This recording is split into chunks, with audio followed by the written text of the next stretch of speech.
There's a few people that don't have their VCS number in front of their name. If you want to be eligible for the drawing, you need to get that number in front of your name. So edit your name to reflect that.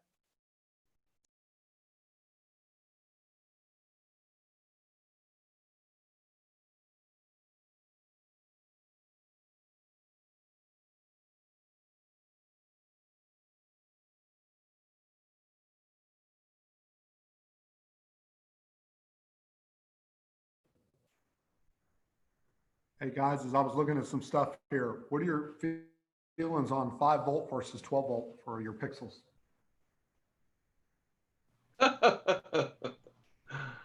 That's a whole other discussion, and I believe actually there was a seminar on that yesterday. It was, and I'm not sure what I got out of it. Power injection, sounds like you can put a lot more at 5 volts. I think there's a time and place for both. Yeah, I agree. Right. And I actually run both in my show. I don't run very much 5 volt, but I do. I have some singing elements because they're very dense. I use 5 volt, makes it very easy. And I have a matrix of a little over 4,000 pixels and I run 5 volt because of the power requirement. Gotcha. But everything else you run 12? Oh, yep. My mega tree house outlines, and I have very little power injection. That's the bigger thing I was looking at was the power injection, because then you add in a whole nother gamut of stuff you got to keep up with and keep working. And I've had a power supply die like middle of my damn show, and that about drove me nuts. Okay, it is, let's see here. Ready? So it is 12 o'clock Central. It is 1 o'clock Eastern. So we are going to get ready to start this class. This class is brought to you by Rick Harris, and it is installing and configuring your controllers step by step. The class is 2.5 hours, I believe, it's scheduled for. And make sure you have your numbers at the beginning of your name. In about 10 minutes, we'll be starting to log all you into the drawing, which will be held at the end. So without further ado, here's Rick Harris.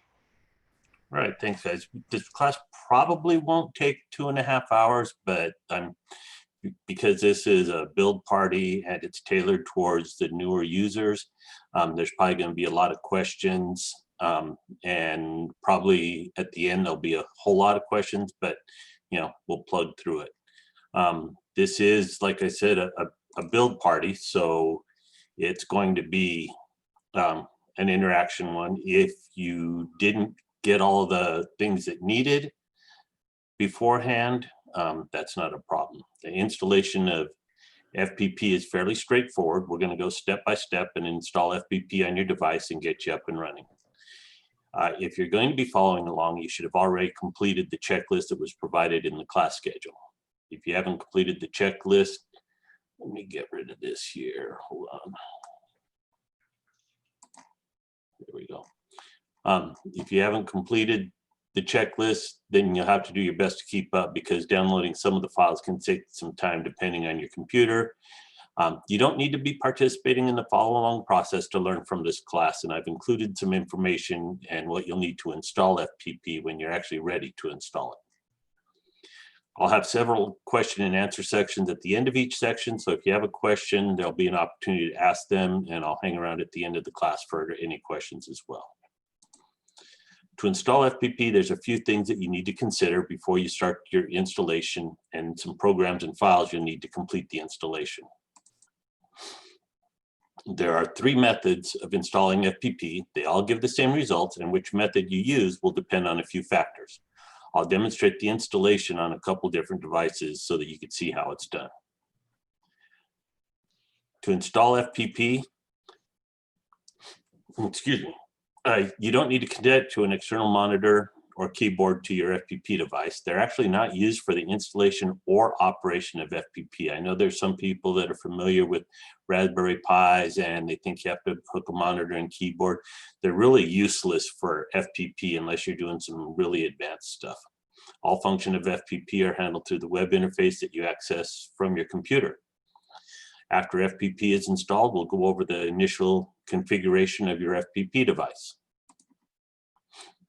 In order to install FPP, there's a few things that you'll need to be prepared for the installation. And if you downloaded the checklist, you should already have the necessary items.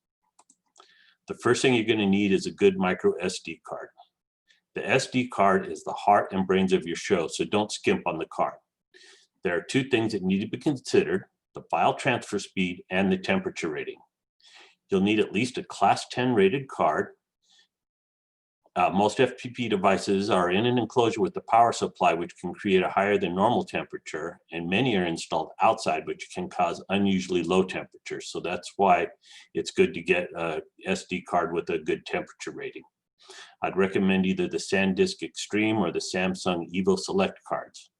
You'll probably not need anything larger than a 16 gig card, but sometimes a 32 gig card is easier to get. I really don't recommend getting anything larger than a 32 gig card because you get into some partition issues potentially. With a good quality 32 gig SD card only running around $10 or so, there really isn't a reason to skimp on this. Also, be careful of online vendors. There's a lot of counterfeit SD cards floating around that actually don't have the capacity or the temperature rating that they state. So make sure that you're careful of that. Depending on your computer, you might need a micro USB card adapter so that your computer could read it. Here's a diagram showing how SD cards are identified. You can see here that this is the class 10 card here on this level. All of these are faster. Next thing you'll need to know is you'll need to know what the IP address is on your router, either the show router or your home router if you're going to be using it. You usually can get this by going to a command prompt on your computer and typing in ipconfig for Windows-based systems or ifconfig on Macs. It'll usually be listed as the default gateway for one of your network interfaces. Some of the more common addresses are 192.168.0.1 and 192.168.1.1, but those are not the only ones out there. Let me show you how you would do that. So if you go down here to the search bar, you can type in CMD and it'll give you a command prompt. So you can open that, type in ipconfig. And this will show your devices on this computer. And if you see, I don't have an Ethernet connection, but I do have a wireless connection. And my default gateway is right here, 192.168.1.1.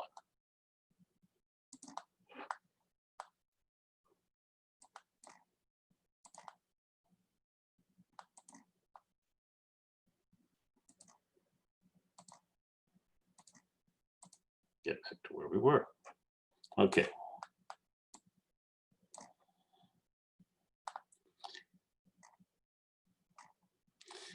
If the third set of numbers is 6, 7, or 8 in your IP address, then there's a potential that you're going to have some network issues because these subnets are usually reserved for some computing functions. Many times the Eero systems use a .7 subnet. You might have to change that to get your network to communicate properly. Then you'll need to decide how you're going to incorporate your devices into your network. The networking aspect of our hobby tends to be troublesome for new users, and I suggest to use the simplest method before moving on to the more advanced methods. We're going to cover some of the basic network types in the next slide. You'll need to install some basic software in order to complete the installation. You should already have this software if you followed the instructions for the class. You'll also need the current image for the device that you're using. So because during the initial installation, you have to configure some sort of network in order to connect to your FPP device once it's set up. I'm going to go over some networking basics because a lot of people have a hard time configuring networks, and a basic understanding might help, especially when you get into some of the more advanced network configurations to make your show run more efficiently. It's a good idea if you kind of have an understanding.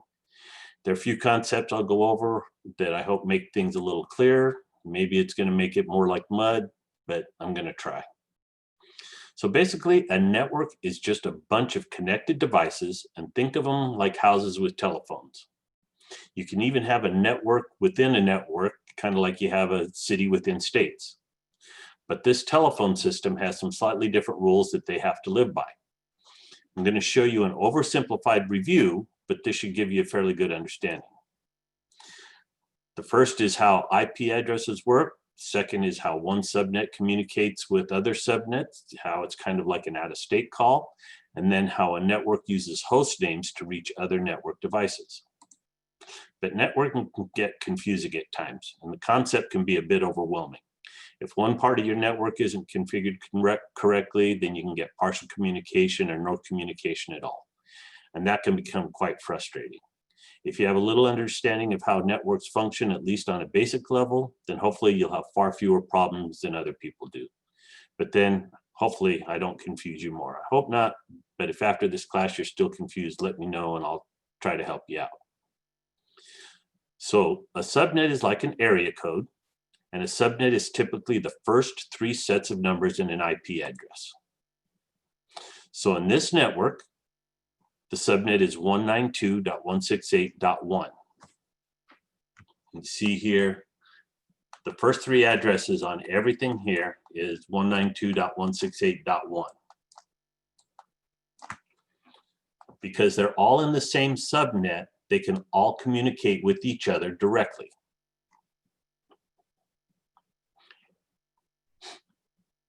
So it's kind of like your phone number.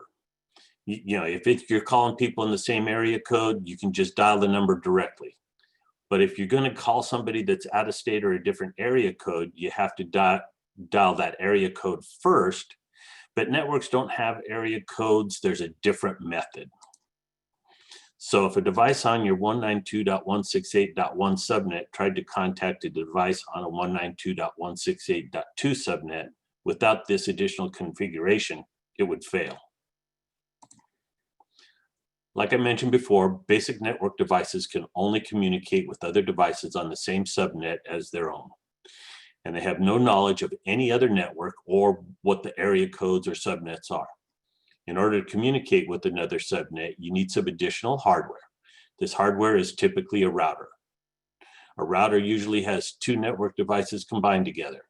Each network device will have a separate IP address, and that IP address will be in the subnet of the network it's connected to. Your router has a LAN network, which stands for local area network, and that is your home network, and all the devices in that network will have an IP address in the same subnet as the router's LAN IP address. So in this case, they will all have an IP that starts with 192.168.1 and then whatever the device ID is. Your router also has a WAN network, which stands for Wide Area Network, and that is what goes out to the internet. It has its own IP address as well, and this IP address is usually part of your internet service provider subnet. All traffic going out of the WAN is managed by your ISP traditionally. One of the functions of a router is to process the incoming data requests and then route them, hence the name router, to the correct WAN or LAN interface.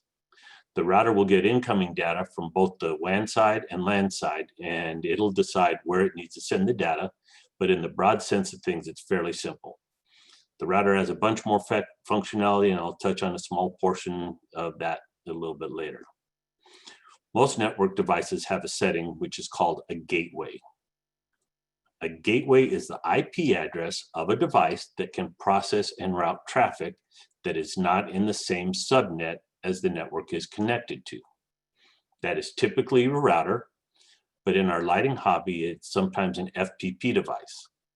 FPP devices do not have all the ability of a router, but they can be configured to bridge network traffic between different subnets. Each network device that has a gateway will usually have a different gateway address, and then the rest will have their addresses, and you'll see how that works in a minute. Remember, remember I said that network devices can usually only communicate with devices on its own subnet. Because of that, a gateway has to be on the same subnet as the device being configured. So if you're configuring a device with a subnet of 192.168.1, then your gateway has to have an IP address in the same subnet of 192.168.1. So the basic process is that when a device sends out data communication to an IP address that is not on its own subnet, it doesn't know how to handle it because it can only communicate with devices on its own subnet. So it'll send the request to the gateway configured, and the gateway will process that request. Now, I know that's probably a little bit muddy, but hopefully we can make it a little bit clearer. So you access your controller and you want to update it, and you are using 8.8.8 as your DNS server, and I'll get into that a little bit later. The controller sees that it is not on its subnet of 192.168.101, and it has a gateway that it can get to because it's on the same subnet, and it is 192.168.101.2. So it passes the information to that device. No, the text isn't real clear. Okay. Sorry about that. I didn't realize the font of the text got changed. So your 8.8.8 was here. It didn't know how to get to that device, so send it out. The network switch will simply pass the data to the destination of the 101.2. The FPP device receives the request and sees that it isn't on the ETHO subnet, so it looks at its other network on the WLAN 0 interface, and it isn't on that subnet either, so based on the rules, it'll send it to the gateway it has listed, which is 192.168.0.1, which is your router. The router receives the request and sees that it isn't on its local area network, so it passes it on to its configured gateway. In this case, it's 184.57.99.152, which is usually your ISP host server, and this process basically repeats until it reaches the destination or dies. So you can see how the gateway could be an important part if your data never needs to cross into another. So you see how the gateway could be an important part. But if your data never needs to cross into another subnet, the gateway would never get used. But let's take another example. The gateway on the controller is configured for the home router of 192.168.0.1. Because this gateway is not on the same subnet as itself, it has nowhere to send, so it dies. So you can see the gateway can be an important part of your network configuration, and that each device has to have the correct IP configured for the gateway in order for traffic to flow through the network. So your gateway on each of your main devices are typically going to be different. Another thing is most network devices have a host name. A host name is a name that makes it easy for us humans to remember. Websites are exactly the same. All websites actually have an IP address associated with them, just like our FPP devices. But most people wouldn't want to type 172.217.14.238 to get to google.com because it's easier just to remember google.com instead of all those numbers. You can use the host names to access your FPP devices in the same way. Just put a / after the host name to force it to not try to connect to the internet. This is a feature that many people don't use, and I think it's either because they don't know that it exists or they don't have the network configured correctly and it didn't work. Some programs that access FPP will actually use host names in referencing your FPP devices, so it's highly recommended to have this configured correctly as well. Because many times a DNS server's IP address is not in the same subnet as the FPP device, it's important that the gateway on all of the devices is configured correctly, as you just saw in the previous slides, so that the information can get to its final destination. So how this works, there's some devices that have a system similar to a phone book. Just like if you're wanting to call Santa Claus, you would look up his phone number by looking up his name, and the phone book would give you the number. A DNS server is basically the same thing. your network device will send out a request for the IP address or phone number, basically, of a certain host name or domain name. And if the DNS server is reached, the phone book, it will return the IP address, and then your network device can send out its data to the IP address it received. All network devices only communicate with other devices by IP addresses. So if you don't have a properly configured DNS server, then you're not going to get that phone number essentially returned. For your system to work properly with host names or programs that use host names, there are a few criteria. The first is that the IP address configured for the DNS server actually goes to a device that can handle DNS requests. Basically, you need to send it to somebody that has a phone book. And second is that the DNS server can be reached. There are basically two types of devices that can handle DNS requests. The first one is your show router, show or home router. Most home or show routers handle DNS resolution for your home network and will keep track of your local network, and any requests for domain names that are not within your local network will be sent out to a DNS server that your internet service provider has established. The second is an internet-based DNS server, and there are literally hundreds of them. One of the more popular ones is 8.8.8.8, which is Google's DNS server, and it's popular because it hardly ever goes down. Another popular one, but not as well known, is 1.1.1.1. The reason that you want to configure both of those is that there are some routers that won't automatically route it to the internet for domain name resolution. So it's a good idea just to cover both bases. It doesn't hurt anything. So let's go into any questions on the preparation and networking basics.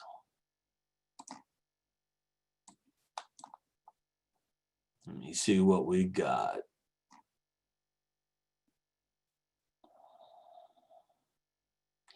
Okay, so the first one is, if you have a show router separate from internet network router, do you use the show router now to set up FPP, or do you need internet?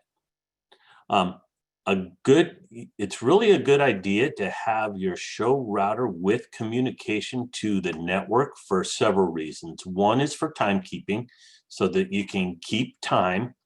And another is so that you can do updates when needed. And if it's properly configured, and I'll show you some configurations where you have a show router or switch essentially to do it. If you want to get into totally separating, you'll need some sort of way to get to the internet to update your software.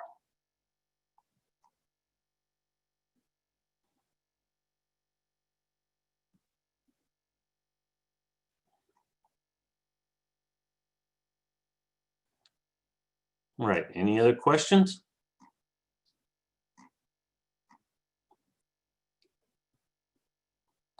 Okay, so the question is, how do we make a device in one subnet talk to the other? Should the gateway WAN address point to the router IP so gateway understands where the other device is? I'm going to go into routing a little bit later on that.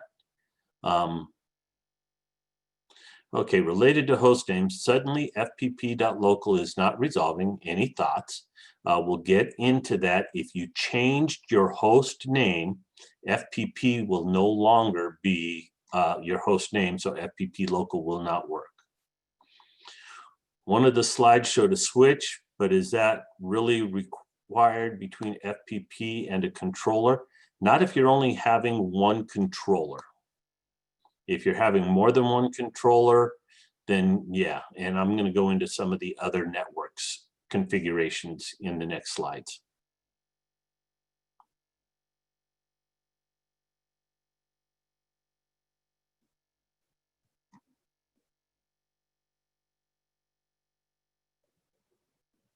Anything else?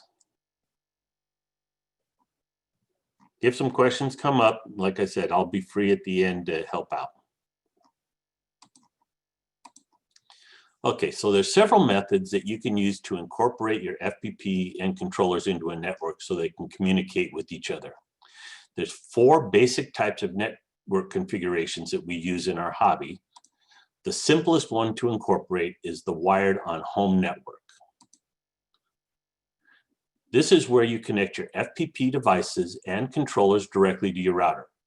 This configuration is simple to implement and configure, and probably the easiest way to get started or use for testing. There are some cons to using this method though. First, depending on your network and the connected devices, your show might exhibit some lag.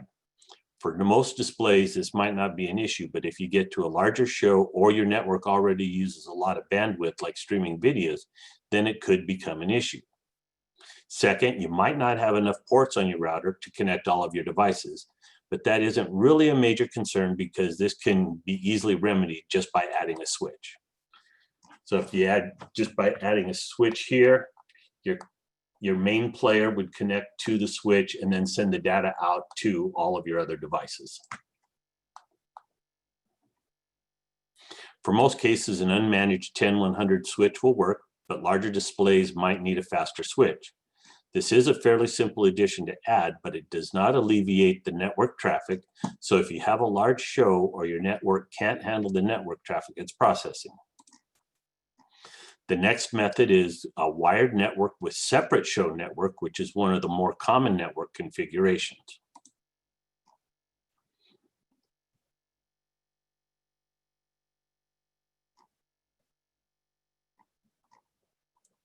This type of network is where the show network components are wired together through a switch, and an FPP device is used to bridge the network communications between your home network and your show network using Wi-Fi. The main FPP device will have the Wi-Fi IP address in the same subnet as your home router, and the Ethernet interface will have an IP address in a different subnet, and all your controllers will be on that subnet as well. This configuration has some advantages. All of your show network traffic is on its own network, so it doesn't interfere with your home network traffic. And with the FPP device bridging the two networks, your show devices can access the internet for such things as updates. If you only have one controller, then you won't need a switch. The third method is wireless. And there's really two types of wireless networks that you configure. The first one is essentially the same as the others, except instead of an Ethernet cable transmitting data, you would configure your wireless interface to transmit the data. But this really isn't a recommended method because it doesn't take too much to cause data congestion in your network over Wi-Fi. The second wireless method is the master remote method of a wireless network. This is another very popular method that's used. It's the method that I use in my display. In this network configuration, the master does not send out the complete sequence data. Instead, it just sends out a relatively small sync package that basically tells the remotes what sequence they should be playing and what frame in that sequence it is on. The network traffic is very minimal in this configuration, even for huge shows. This method works very well as long as you have good Wi-Fi signal, and it's great for larger or widespread shows or things like controlling an entire street. Using the master remote mode, you don't need data cables running all over the place. With this method, your controller becomes more modular. For example, I have a Tune-to sign that only has a plug coming out of it for power. I can unplug the Tune-to sign and move it anywhere I want, connect it to power, and it works. This method does require an FPP device at each of the remote controller locations, and each remote will need a copy of the sequences. With the FPP Connect feature in X-Lights, it's a real simple process to keep your master and all your remotes up to date. If you're using a hat or cape type controller like the Culp controllers, that is a controller and FPP device built into one. So it's basically an all-in-one system. And the Culp line of controllers are really work great in a master remote configuration. That's one of the main design processes in it. So these are the basic networking types, and it's common to combine different types of networking together, but that's more advanced, and I'm not going to go into the more advanced in this presentation. If you aren't sure how your final network is going to be configured, use the wired on home network method. So depending on your FPP device and your network configuration, you're going to have to decide which installation method would be best for you, and you might have more than one option that will work. It's not recommended to connect your FPP device directly to your computer using an Ethernet cable, as that requires changing some network settings on your computer. The USB tethering method is probably the easiest method to use because all you need is to connect your FPP device to your computer using a USB cable.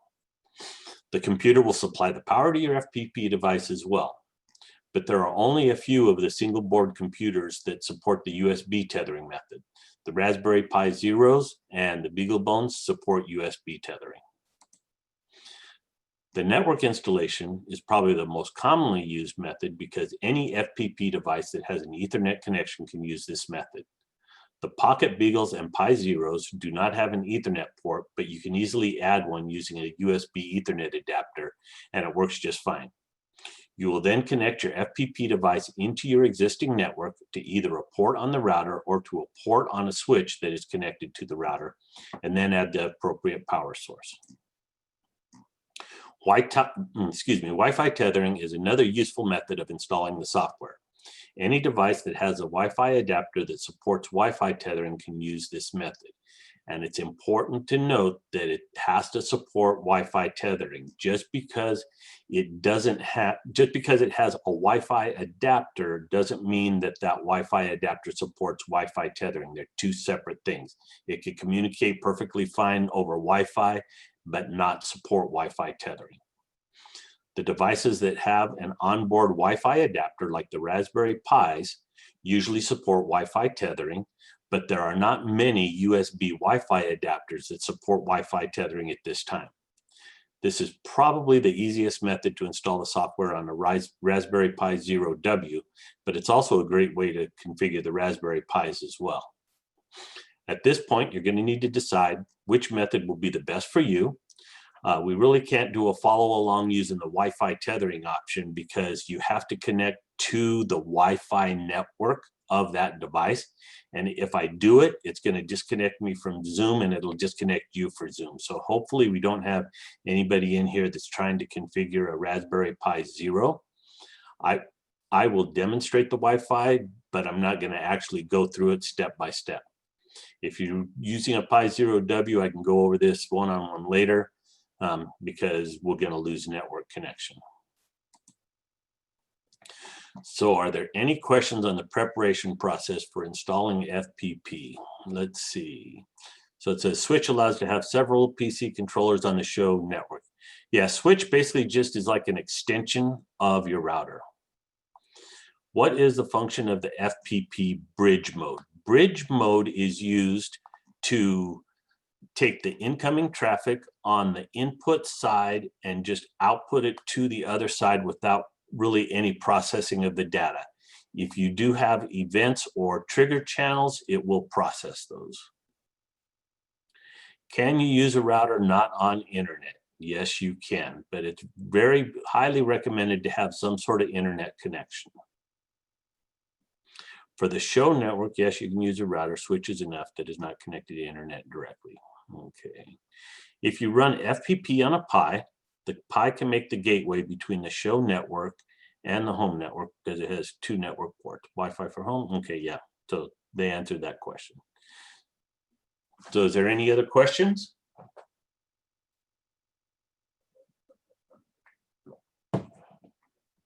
This is Pat. One of the other things too with bridge mode, it's also nice for troubleshooting. Let's say, for example, you pushed all your sequences up to the Pi player, and Rick will get into that. And then you go to play it and it's not really doing what you expect, or the controller's not lighting up at all. You can put the Pi in bridge mode and then have X lights talk directly to the board. It'll just pass right through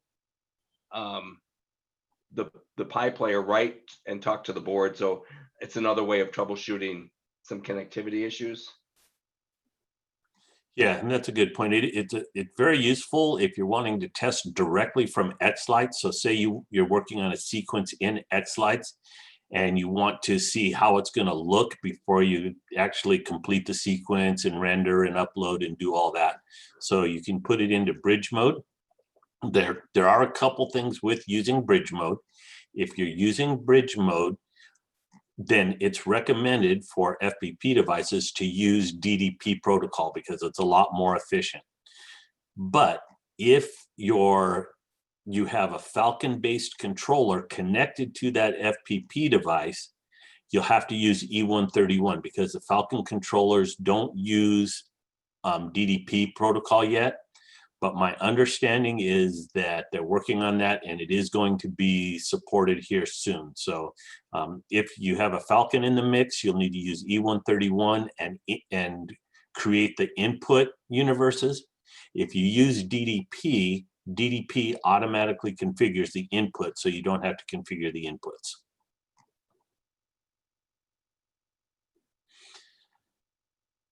Okay, so someone said the slide I was asking about had a direct connection to the controller in one instance and another controller connected through a bridge.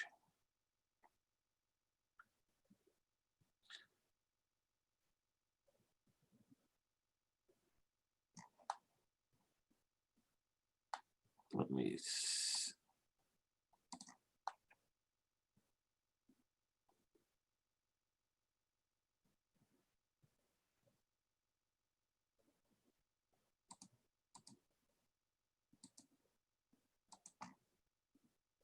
see if I can find that.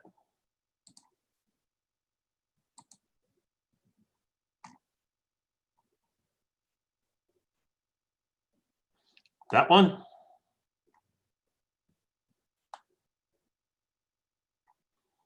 Okay, so I use that as an example because that is a way you, because if the controller is wired, this being an F16 controller, that's sending out the E131 data. You might have a controller that needs FPP involved in it. And if that's the case, you would set that FPP as bridge. F16, you don't need it. I use that as an example for another controller that might not have the capability of accepting the data signals. So yeah, for that controller, you really don't need it, but I didn't have a picture of a controller that needs the FPP in case. Just kind of a generic slide.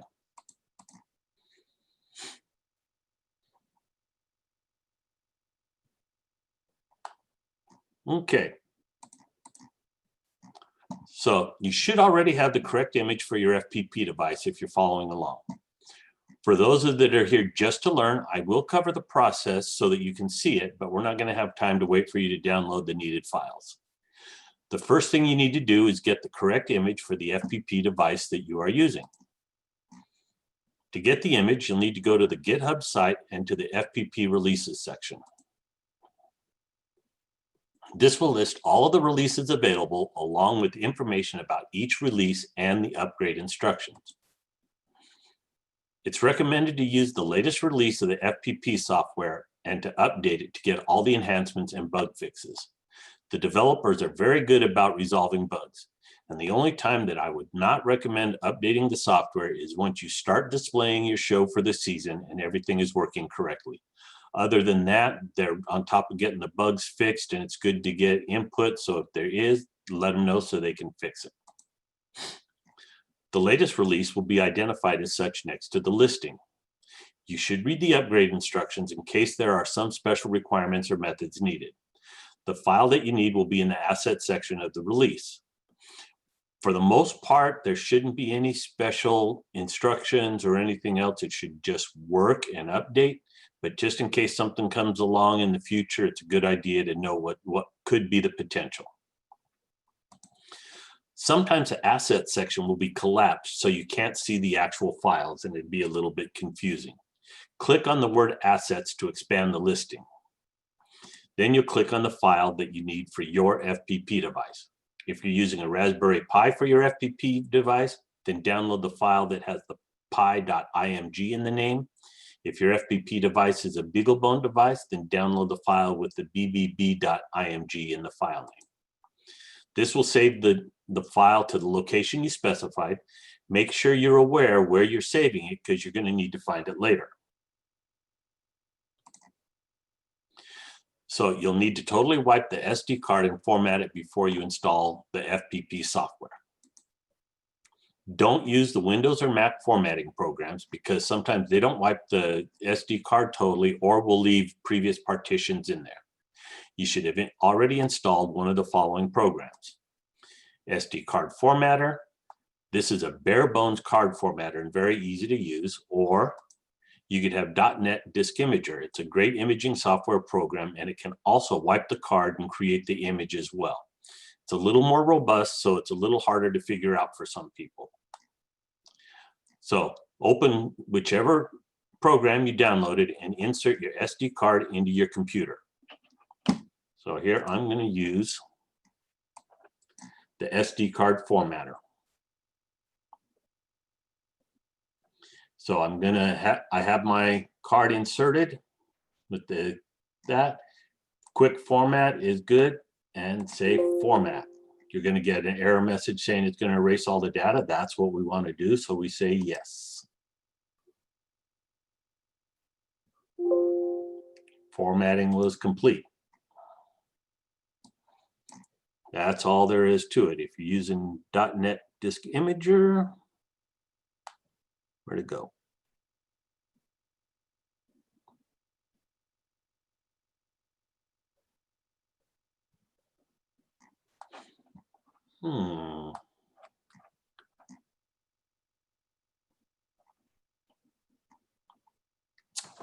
Okay, for some reason.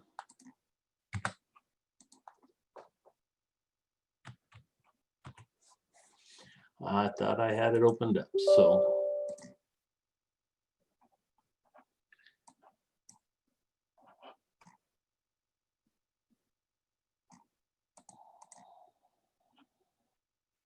Okay. If you're using the .NET Disk Imager, sorry about that, it's very similar. You're going to select the device, which would be your card. Click on wipe.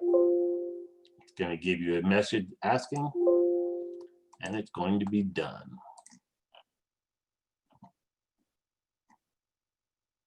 One note is to pay attention when you're doing that, because my USB or the micro SD card is in the front of the laptop, and then a couple of times I've had a USB stick plugged into the laptop as well, and I accidentally nuked the USB stick. So just be careful, because you can do that.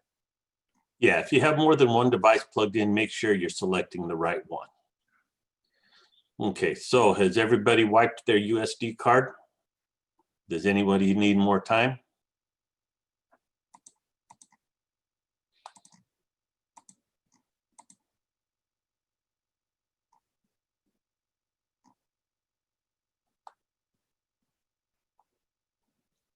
Okay, so the next thing we got to do, so at this point, we're ready to burn the image.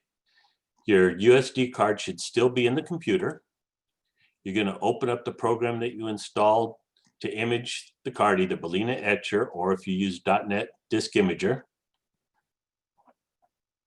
So we're going to, I'll do both of them. So you can see. So if you're using, actually I'll do Balena Etcher first. So Balena Etcher, select an image. Find your image. For here, we're going to use a 4.0 Pi. Going to open it and make sure that this is the right card. Again, if you have more than one SD card in there, then you'll have options here. It's going to select one. And then you're going to say flash. And I'm not going to actually flash, because I'll show on the other one how to do it and let that do its thing. If you're using the .NET Disk Imager, basically the same process. You're going to select the image. We're going to select we'll do the BeagleBone one, because a 4.0.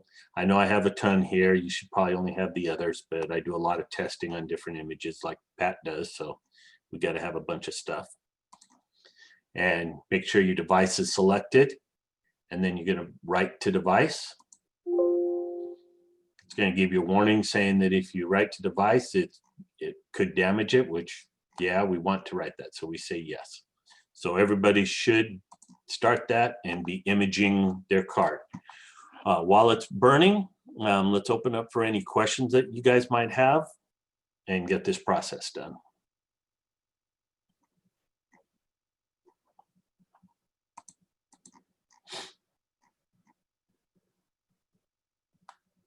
This will take a little bit.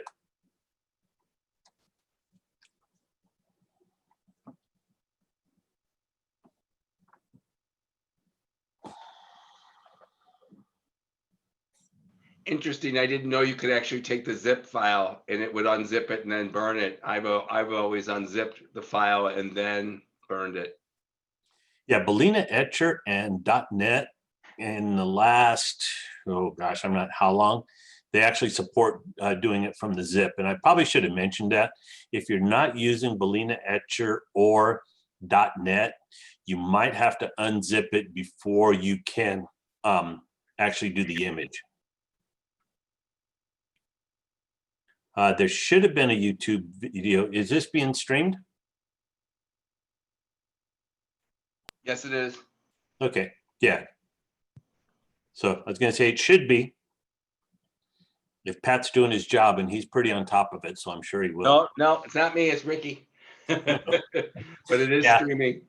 Yeah, but Pat, you're on top of it, and if one of us wasn't doing our jobs, you'd be sure to let us know. Yeah, that's true.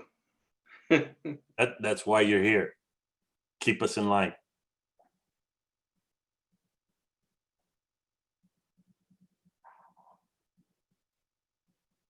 And just so you guys know, Pat's very well versed on FPP. He does a lot of the development and testing and stuff for FPP to make sure things works in the background. And he's been a great resource for me to help me understand, because I'm by no means an expert on this. I'm just a well-informed dummy.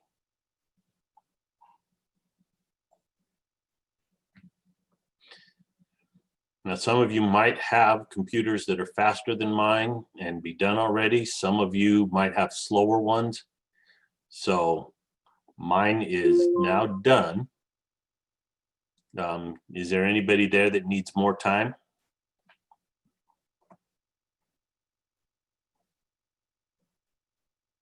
Not a problem, totally understandable.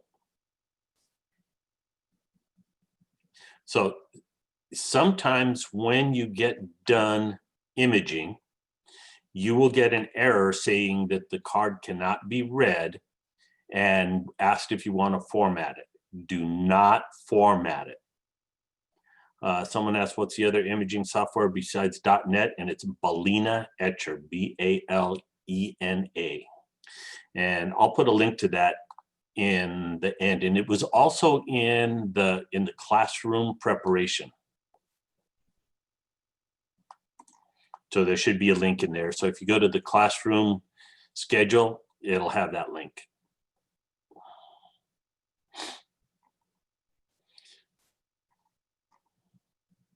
Thank you. I've got a bunch of screens open and stuff to run this presentation, so it'd be a pain for me to go back and forth. It's hard enough for me to manage what I got going right now. So thanks, Jacob. And Ryan, let me know when you're done. Is there anybody else that still needs a little more time?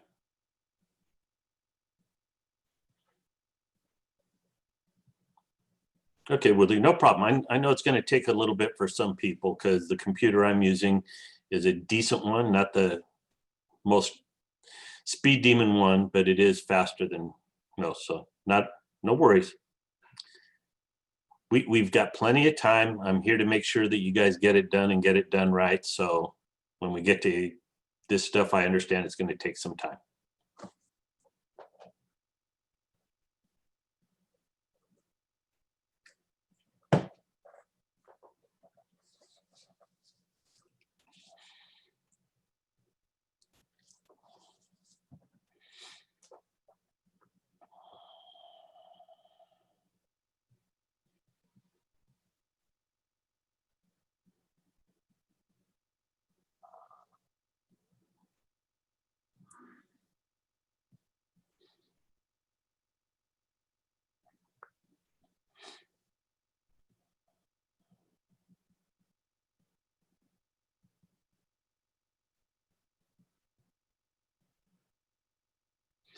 Another network question. If using a separate show network, do you recommend accessing your internet home network through the Pi or through a wired connection on the show network, or maybe it doesn't matter? It doesn't matter. It's easier to configure a show network with a wireless bridge, just because Usually your Pi has both a Wi-Fi connection and an Ethernet connection, and that way you use the Ethernet connection for all of your show network. And then the bridging to the internet through the Wi-Fi, you're not sending a whole lot of traffic. It's basically just network requests. So it's not, you're not sending a whole lot of data. So that one is usually the easiest one to configure. But it doesn't matter. You can configure it if you want to go into other Ethernet adapters and stuff. It gets a lot more complex though.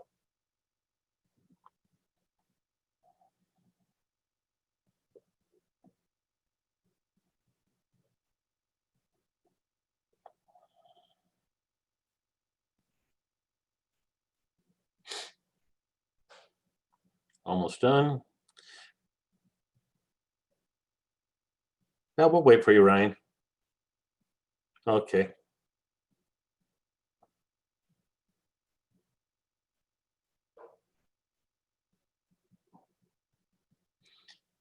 Learn how to set up one IP for Ethernet and one for Wi-Fi without that. So I am going to cover that.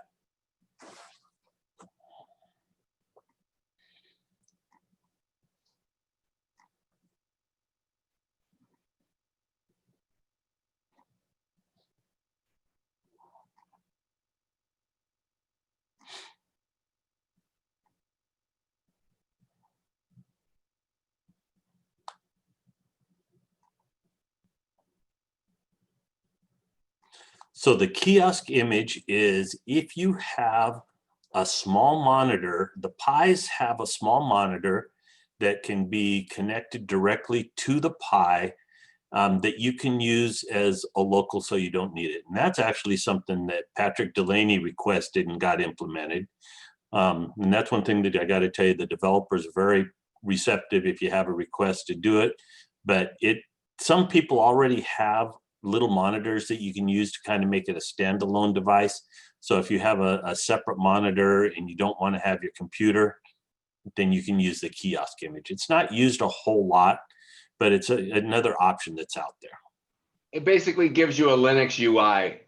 Normally by default, the FPP image is console only. There's no user interface. Even if you were to plug a keyboard, monitor, and mouse into it, all you would get is command line prompts. So the kiosk image actually gives you a Linux desktop. That way you can use a keyboard and a monitor connected to your FPP device. But like I said, you really don't need it. Some people like that and they're familiar with it, so it's an option out there, but it's not something that, you know, is common. And it's actually a stripped down desktop, because I think all it has in it is Chromium, right? It just launches a web browser to the Falcon page, you know, to the Pi Player page, which we'll show you in a little bit. Yeah, and that's usually for your more advanced users that are familiar with Linux and how it operates. So it's really not recommended if you're not real familiar with Linux or the Pi and the kiosk mode. So if it's something that you're not familiar with, then I highly recommend not using it. Okay, so now it looks like we're ready to install FPP under your device. You're going to put the card into your FPP device, make sure it's fully seated. Some devices are a friction fit only, but some are a click lock type, so make sure those are locked in place. Get your FPP device in the area that you're going to use to install and the power supply and cables that you need. Do not apply power yet. Also make sure that you have any network adapters installed that you will need to configure for your final networking environment, like a Wi-Fi, USB, or Ethernet adapter if you need it. We're going to go through each installation method step by step, and please don't try to work ahead, because there are some things that if not done in the correct order can make things a little more difficult, or you might have to start over. At this point, I need to know what installation method everyone is going to use, and if you can post in the chat the device that you're installing the FPP onto, and if you're going to use the USB tether method, the network installation method, or the Wi-Fi tether method, I'd appreciate it. I'll go over all of the methods just in case you want to see the process, but I'm not going to go into extreme details if no one's using that method. If you don't know what method you're going to use, then post that and what type of device you're going to install it on, and I'll suggest a method for you to try.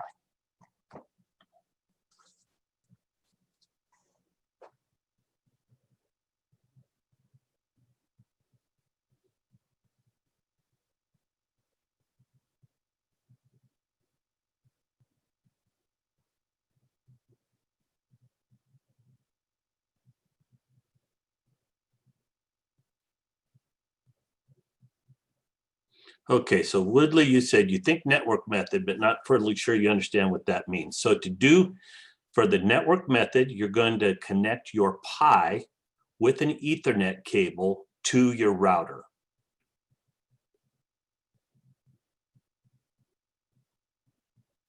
And David, you said Pi to F16V3. How are you connecting your Pi to the network? Through an Ethernet cable connected to your router?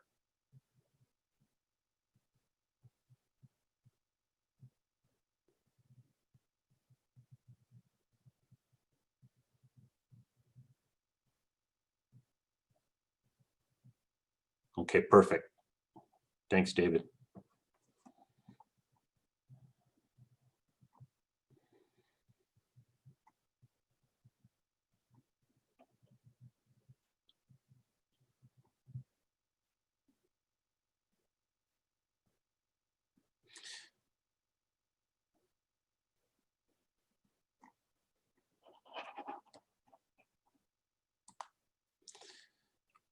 So it looks like everybody is going to be using the Wi-Fi method. I mean, the network method, I'm sorry, except for the Pi 3B plus. Michael, if you're going to do the Wi-Fi method, you're going to have to disconnect. I'll walk you through the process to do that. But we can't actually do walk along, because to do it, it's going to mean that both you and I are going to have to disconnect from Zoom and be sitting all alone by ourselves.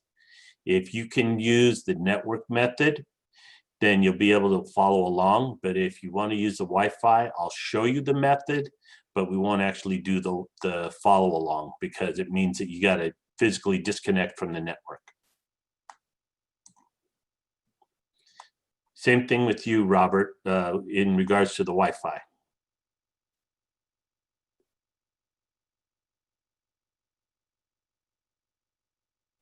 The Wi-Fi is a great option to do it, and it's really nice, especially with the Pis, but because you have to physically disconnect from your current network interface and connect directly to it, we'll lose our Zoom communication. But I will walk through it.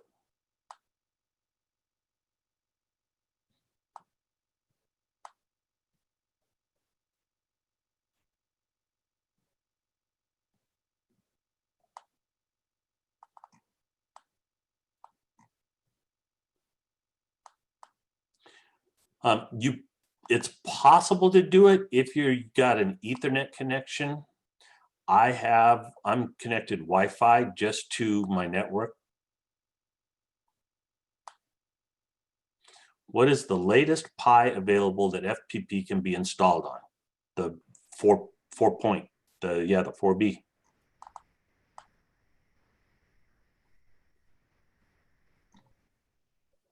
And the developers, as soon as a new device comes out, usually the Pis, the BeagleBones haven't really been updated, but as soon as the Pi comes out, the developers, they pretty much dedicate a lot of their time to updating the software to make sure it works on it.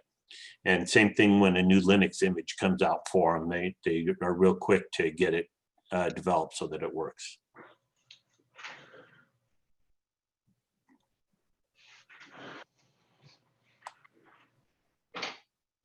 So Michael says, would it help if I connect the 3B plus and the controller to a switch on the local network? You can. At this point, you could just connect the 3B plus directly to your router. But if you already have a switch, you can connect it there as well.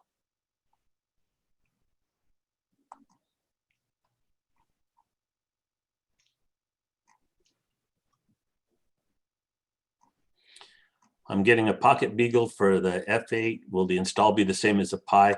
They're going to essentially be the same. I'm going to show with the Beagles, it's actually a real easy process to use what's called USB tethering. There's a few people in here with Beagles, but it looks like they're going to do the network tethering. I am going to demonstrate the USB tethering so that that's an option in the future if you want, but just so that you know. And if you get the 4 and you need HDMI for color light card for panels because of 4. Yeah, the 4 actually has 2 HDMI outputs, and you got to be careful of that for the, so you might need an adapter. Okay, so it looks like almost everyone's using the network installation. So,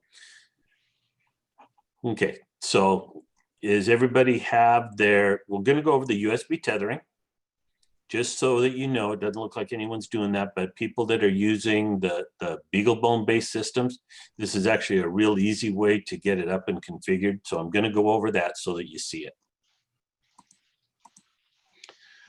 So we're going to start with the USB tethering method.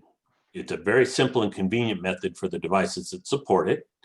For those of you not using the USB tethering method, hang tight, we'll be with you. You can follow along or go take a nap, not too long. So you're going to connect your FPP device to your computer using the appropriate USB cable. The FPP devices don't all use the same connector. Some are a mini USB, some are a micro USB, and some are a USB-C. Also, you need to make sure that you're using a true USB cable. There's a lot of devices that use USB connectors for charging the battery of the device. So, and those are designed only for charging. They don't have the data communication, but they look exactly the same as a true USB cable. So you'll wait about a minute to let the device boot up, and then you can connect the device through a browser. So go ahead and hook it up to your computer now. Well, actually, no one's doing it, so I'll do it on my end. And in the process, you're going to want to connect through a web browser. Google Chrome is a preferred browser. A lot of companies that make browsers try to make it easy for the user by limiting or adding functionality that you really don't need. And a lot of times they break things and it doesn't work. So there's a lot of browsers that don't work well for what we do and give you unexpected results. The most real quick on that, on the browser thing, and it's Chrome for PCs, and most of, like, if you're using a Mac, everything that Dan's been doing is only tested with Safari. So, correct. So if you use a Mac, if you have Safari, that should be fine. You can also use Chrome. Right. Internet Explorer and Edge, those are super problematic. Don't use either of those. They've been known to cause lots of problems. So once it's up and running, when you're using USB tethering, then you'll type in the IP address that's used for tethering. And let me pull that up. Oh, just for general information, here's how many times FPP has been downloaded. Version 4.0 has been downloaded 1,511 times. Just kind of an interesting fact. Okay, so to get to, and I'll redo this, the tethering, the USB tethering, if you're using Windows, the address is 192.168.7.2. And that'll get you to this window. For Macs and Linux users, the address is 192.168.6.2. That's why the .7 and the .6 subnets are problematic, because that's what Windows and Mac has in their systems using. It's not an FPP limitation. It's due to Windows and Mac using those subnets, and it could cause problems if that's your subnet on your home network. So you'll get a screen similar to this. And that's the basic part of that.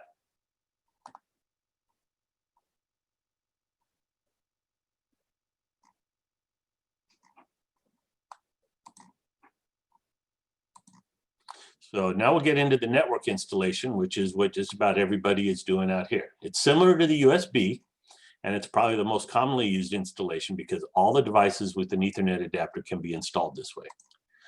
So connect your FPP device to your network using an Ethernet cable. Make sure it's an Ethernet port. Some controllers have both an Ethernet port and DMX ports, and they are different. You can connect the FPP device to a port on your router or a switch connected to your router. It's not recommended to connect your FPP device directly to your computer because that requires some additional network configuration to your computer. Then go ahead and connect your FPP device to an appropriate power supply. Then we're going to wait about a minute for the devices to boot up. And let me see if there's any questions while we're waiting for that to happen.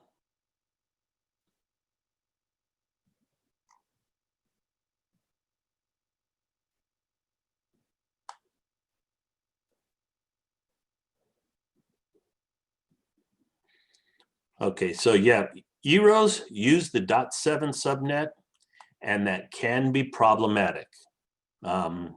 If your Euro is using the .7 subnet and it becomes a problem, then you might want to change that subnet to something else. And you can go in and change that subnet. The only thing is, if you have other devices already configured, you're just going to have to reestablish the connection with them. But .6, .7, and .8 subnets are reserved for computer operating systems. So I'm not sure why the Euro uses that. I think it's a design flaw that they did, not knowing that that subnet is used for internal computer communication.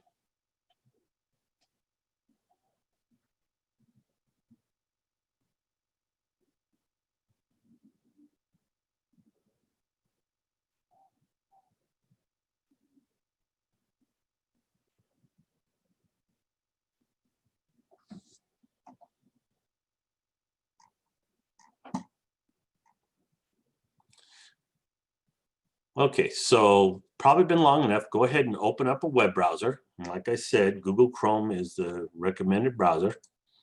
And then we're going to type in. Now, this is where browsers are going to be a little bit different on how they work. A lot of times you can type in just FPP with a slash. And in my case, it pulls up. Now, it did pull up my Pocket Beagle. I actually have 2 devices hooked up, but that's because with the default, the host name goes to FPP on both of them, and typing in FPP, and if you haven't changed your host name, it's going to give you unexpected results. You really can't choose which one it pulls up. So this is my Beagle, and that's my Pi. And you can see here, it's got the FPP. It did get an address.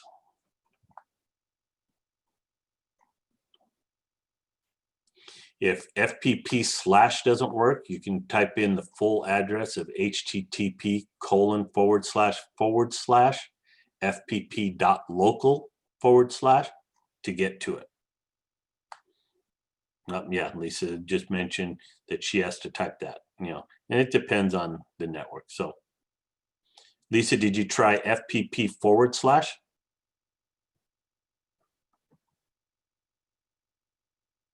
Try FPP with a /. See if that works.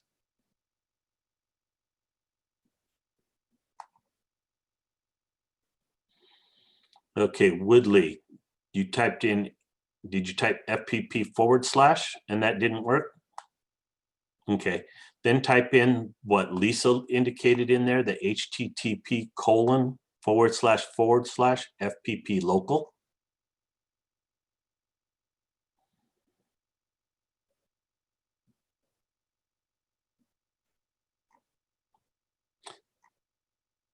Yeah, if you don't use the // depending on your router, if you using the / forces it to look locally. If you don't use the // some routers will automatically send it out to the internet to look, and that's not a valid internet address. But some routers will look locally first and then send it out. So that's why a lot of this depends on your computer, your router, and your network on what actually works. So is everybody to this page?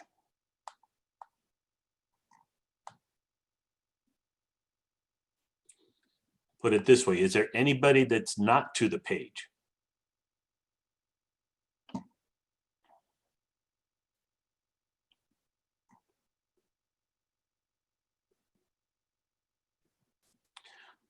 So if in the future, at some point, you're having a problem finding the IP address and you don't have any other FPP devices installed, because if you have other FPP devices, you could actually use the multi-sync page. But if you're having problems finding out what's on, there was a program that I recommended, and it's called Advanced IP Scanner. You can actually use that, scan your network, and it'll show you all the devices that you have on your network. And as you see here, there's this FPP, which is a 7.2. And there's another one that's the 1.20.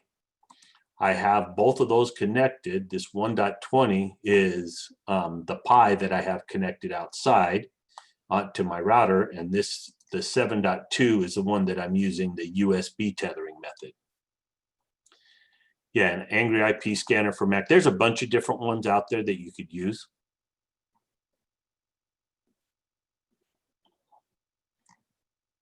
So you see I've got a lot of different devices on there, and you can see what it is. So if you're having problems getting the IP, if you're having problems getting to it, typing FPP or FPP local, you could find the device. You should only have one that says FPP, because as soon as you install it, it's recommended change it. You can see the IP address, you type that in, and you should be able to get to it.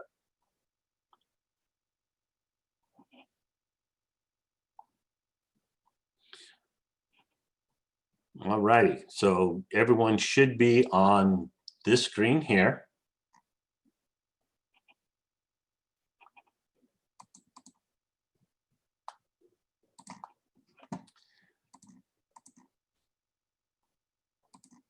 Okay, so if you guys aren't interested in Wi-Fi tethering, you can take a quick break. I'm going to go over the Wi-Fi tethering method. I'm not going to actually do it because it will disconnect me, but just so that you see how to do it. The Wi-Fi tethering is very similar to the other, but it isn't used much because most people don't know how to use it, and it is limited to a very few devices. It is, however, the easiest way to install FPP onto a Raspberry Pi Zero W. And most of the other Raspberry Pis can have the software installed this way as well. If your device does not have an onboard Wi-Fi adapter, then you'll need to install a Wi-Fi adapter, but there are very few Wi-Fi adapters that support Wi-Fi tethering, like I mentioned. If you have to install a Wi-Fi adapter, it'd be better off using one of the other installation methods to install it. I'm going to demonstrate the process. If you need additional help, let me know and I'll show you. So what you're going to do is you're going to connect your FPP device to an appropriate power supply, wait about a minute for the device to boot up. The FPP device will broadcast an FPP access point with the host name of FPP. So you will get, if you go down to your network settings, you'll see here, there will be a device called FPP. You'll click on that, connect. I'm sorry, I can't. Sorry, go away. So you'll connect on that, you click on it, connect, and that will take you into that device. And then you're going to type in the web browser 192.168.8.1, and that's the reason why the 8 subnet doesn't work, because that's used for Wi-Fi tethering. And then you're going to get the same screen that you had before.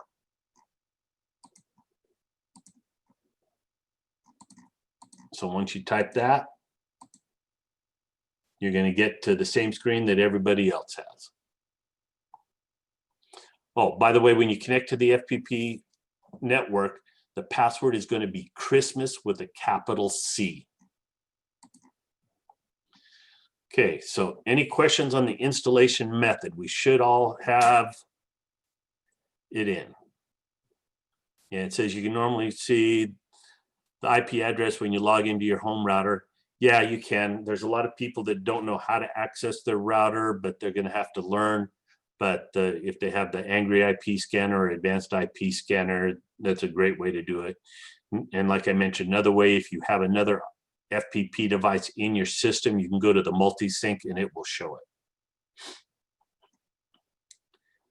So everybody good to go so far, it looks like? If not, we'll find out. So Well, is the Pi Wi-Fi limited to 2.5? I think you mean 2.4, or will it connect to 5 gigahertz?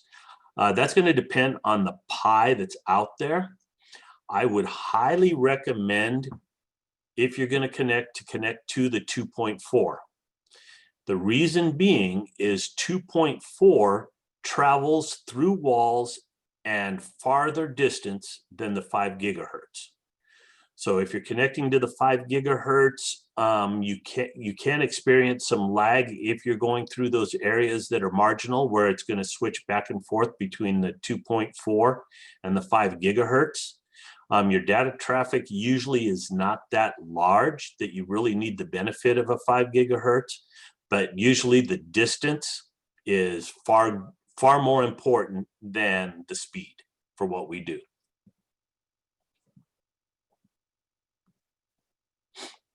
Okay, so now we need to complete the initial configuration of FPP so that you can use it in your show.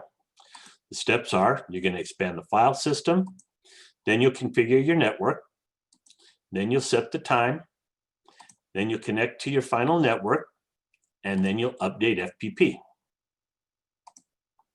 So when you first open the FPP webpage, you'll get a screen like this. And from here, you want to click on the storage settings. So click on the storage settings. And then you click on Grow File System. You're going to get a prompt asking, telling you that it has to reboot. Click Yes.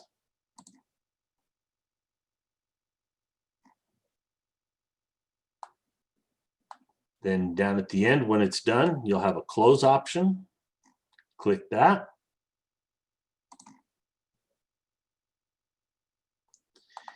And then you get this red warning up here. If you see this red warning, you should almost always follow what that says. I've had people that have requested help and things aren't working, and they give me a screenshot and they've got this red warning up there, and I'm like, did you follow the instructions? And as soon as they did, it worked. So at this point, you'll reboot. You get an option, say clarification, say, do you want to? Say yes, and it will reboot.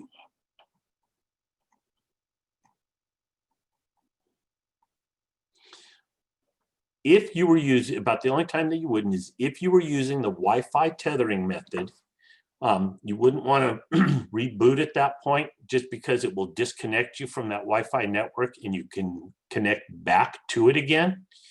It just saves you a step by not clicking on the reboot, but that's only for the Wi-Fi tethering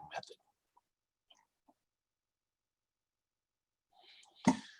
So at this point, we need to configure our network correctly in order for all of our devices to be able to communicate with each other. So for this class, we're going to use one of the basic networking methods mentioned earlier, the wired on a separate show network. And I'm also going to show a master remote configuration after this one.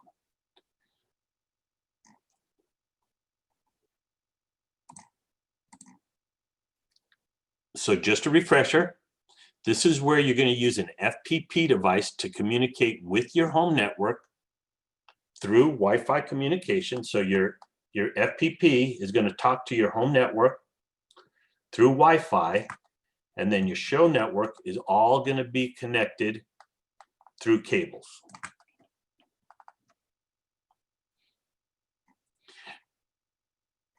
There are two basic areas for the network configuration in FPP, and then a couple of other related settings.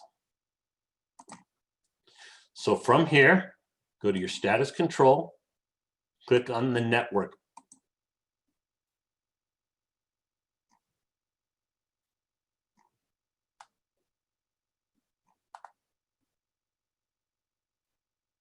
Is it still rebooting?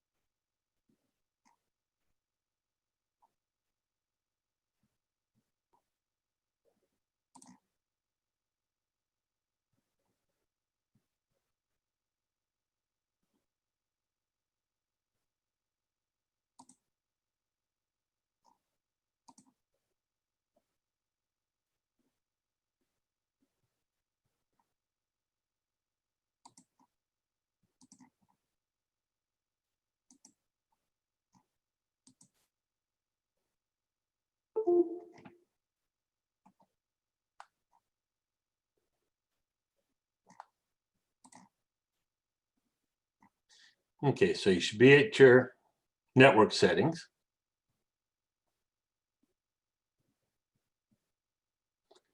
Actually, I need to go to this one for it to work.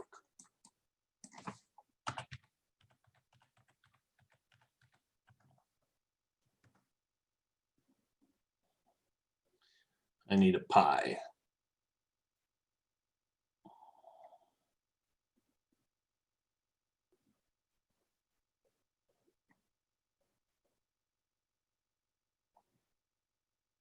We'll just go to my master here. So go to your network.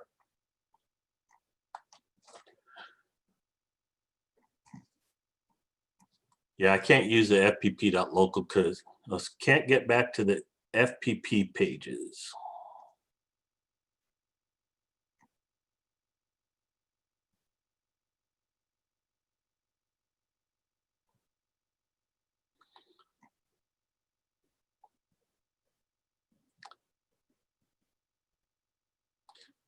So Ryan, you were using the network installation method, correct? It might take a little bit to reboot because actually mine just came back up. Takes a little bit to boot. Okay.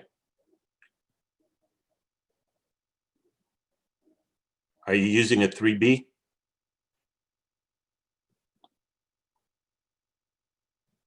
Okay, the 3Bs take a little bit longer to boot. As you notice, mine just now came up. Let me know, we'll give it a couple more minutes and let me know if it connects.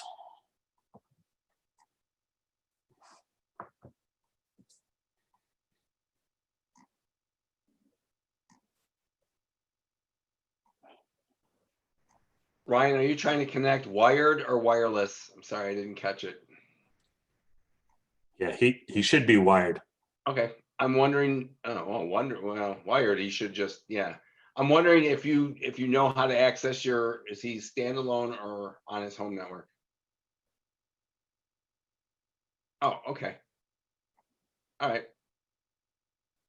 Yeah, I think it was just because it was a 3B, they take a little bit to reboot. Okay. So.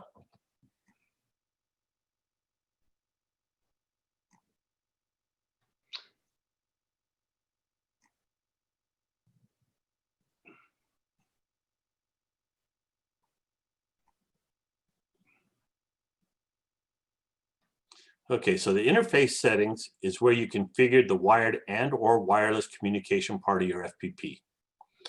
Each network interface needs to have a unique IP address. Oop, I wasn't on the network here, sorry guys.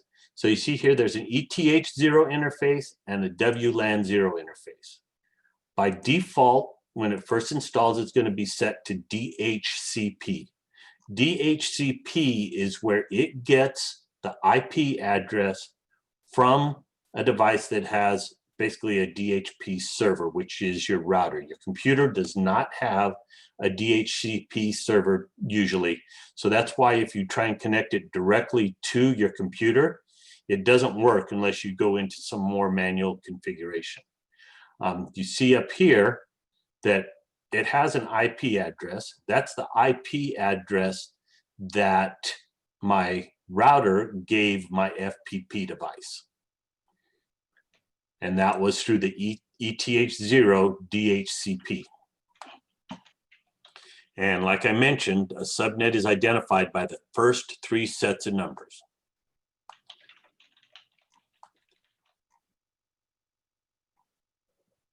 Okay, so in this case, the subnet in mine is 192.168.1.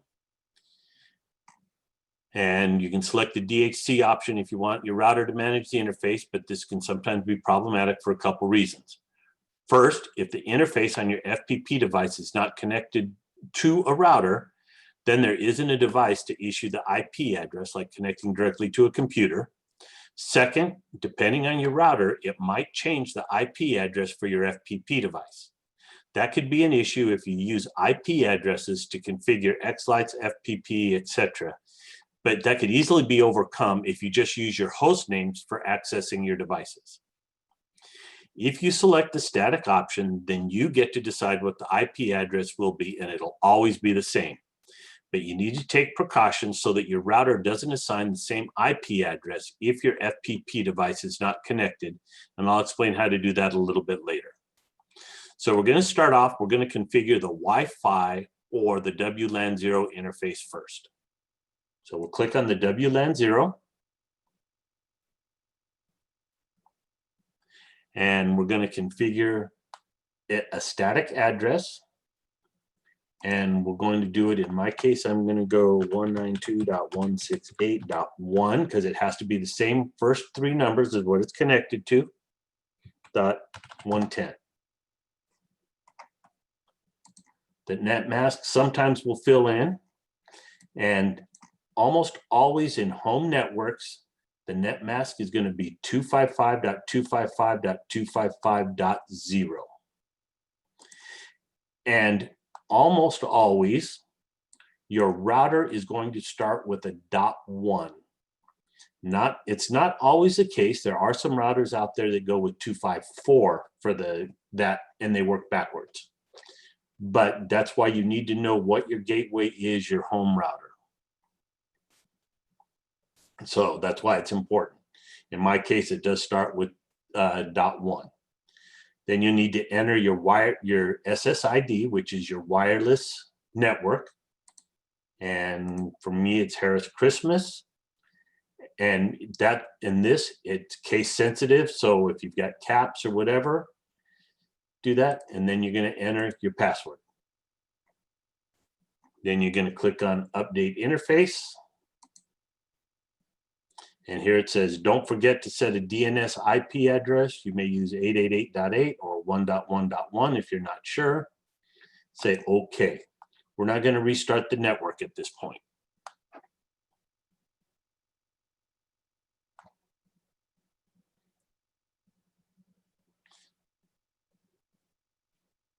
So now we're going to configure the ETH0. So we'll click on the ETH0. I'm going to click on static. And almost always when you're bridging the interfaces, so I'm using Orbi Mesh and my subnet is 10. Does that mean my net mask? No, your net mask should still be 255.255.255.0.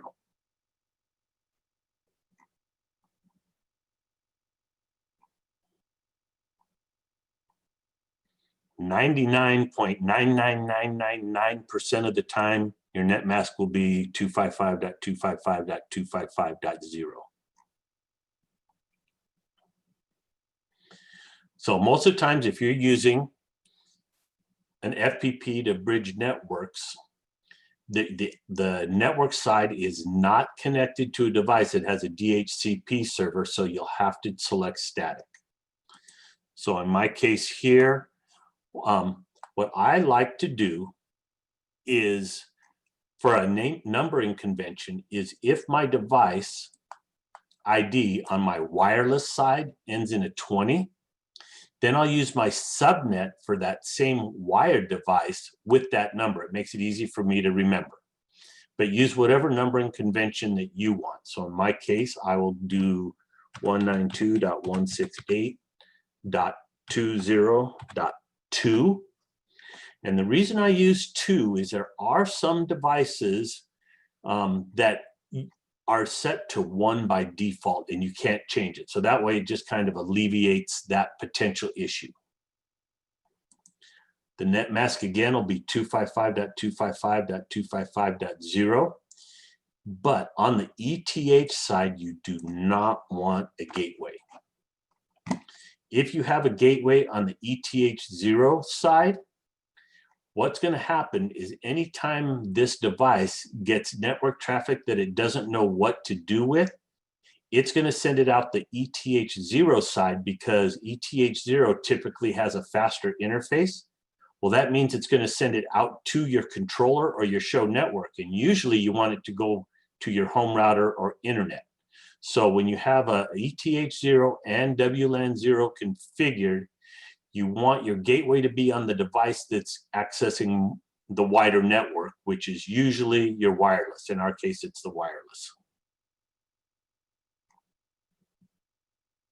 Oh, you're right. I'm sorry, Michael. So it would be 110. I was looking at the one that was up there. I should look at my notes. So if my show router has a different subnet than my home router, well, my IP address and gateway, so that's going to depend on how you're going to have it all configured. So if you're using, you could use a show router that doesn't necessarily use it as a router. You're going to use it as a switch. And if you want, we'll get into that at the end so that we know, because there's a few ways you could use that, but you need to make sure that you get the routing to go from your show network to your home network. And you might be causing yourself a little bit of headache trying to do that, especially because routers have what's called a NAT in it. And it's a security issue that it will only accept incoming traffic if there was a request going out. So if you're using a show router and a home network router to be able to access it and get communication, you have to log into that show network, which could be problematic, but then you don't have access to your home network. So using two routers in one system, actually, I should say using two routers isn't a problem. It's just that the routers that most consumers use that you buy at Best Buy or things like that don't support what's called a double NAT. So it could be problematic configuring two consumer grade routers to work together. So that could be an issue. Yeah, you'd definitely be able to go outbound from a double, but you'd never come. It's very rare that you'd be able to go back in. You'd have to set up. What is that noise? Hold on, sorry. You'd have to set up a DMZ on the second router. It's just a pain. It can be done, but it's a pain. Yeah, it can be done. It's pain. Like I said, you have to set a DMZ, but then you might have to set up multiple depending on where it's going and stuff like that. So it can be done, but it is very problematic.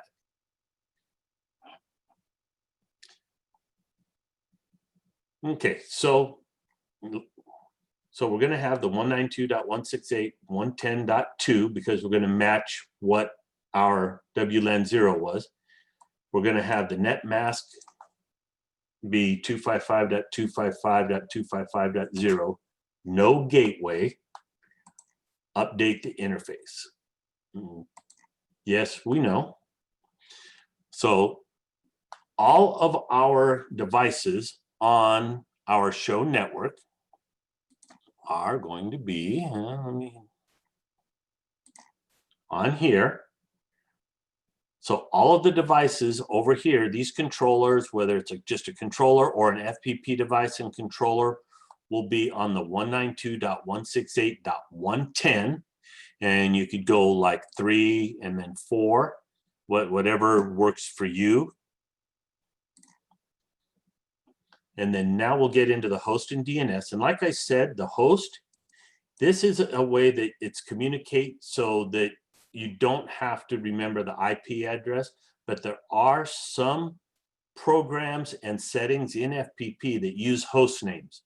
So it's strongly recommended when you install FPP to change that name.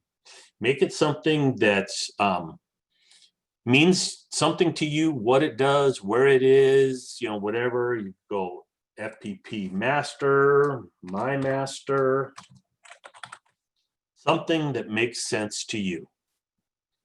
And then make sure you save it.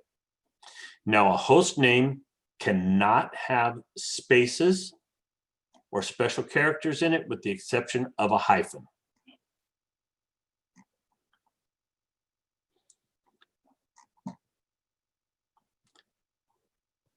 And you can add a description in here, which will be used for things like FPP Connect or multi-sync, and that you don't have the limitations of the spaces and special characters.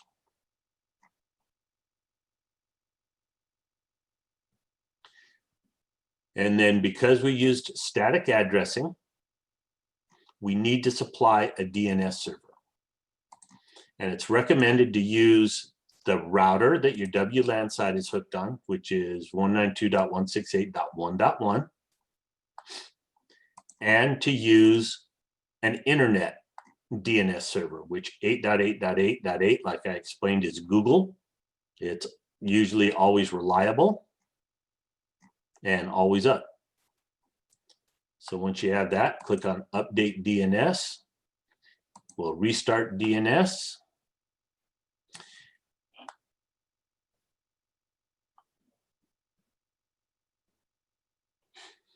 And then we go down here and we have the tethering section.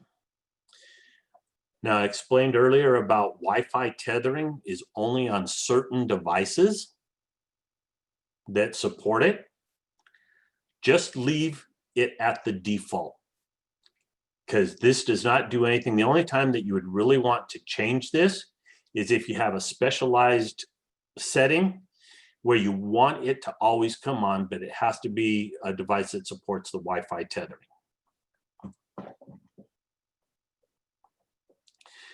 Now, the last thing is if your FPP device is going to be passing E131 data between the Wi-Fi interface and the ETH0 interface, you have to select the enable routing between network interfaces. It doesn't hurt if you have that checked. And then at that point, you need to reboot. But what I actually like to do is actually it says reboot. So at this point, reboot. And while that's rebooting, I am going to grab me something to drink really quick. I will be right back.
All righty. Okay, can you explain what means to pass between Wi-Fi and ETH0? Okay, so in this case, we're just going to have network traffic going from the FPP through the Wi-Fi, and it's going to be communicating out the ETH0. So in this case, we're going to be passing network traffic from the Wi-Fi side and out to the wired side. So because we're passing traffic between the two, you're basically saying that you're going to allow the FPP to act as a router.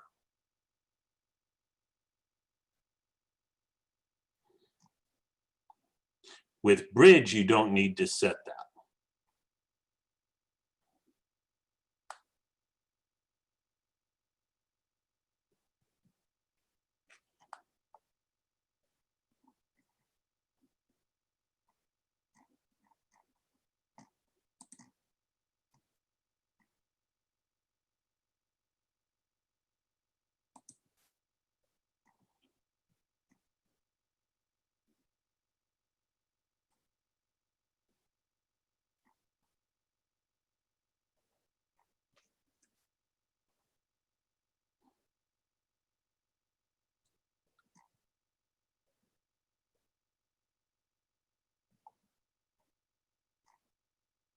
Okay, so in a configuration like this, this is how I would set up my IP addresses for a master.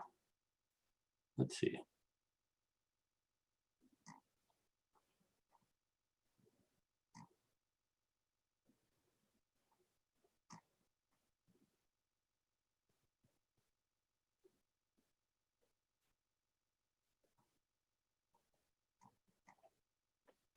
Okay, let's see. Okay.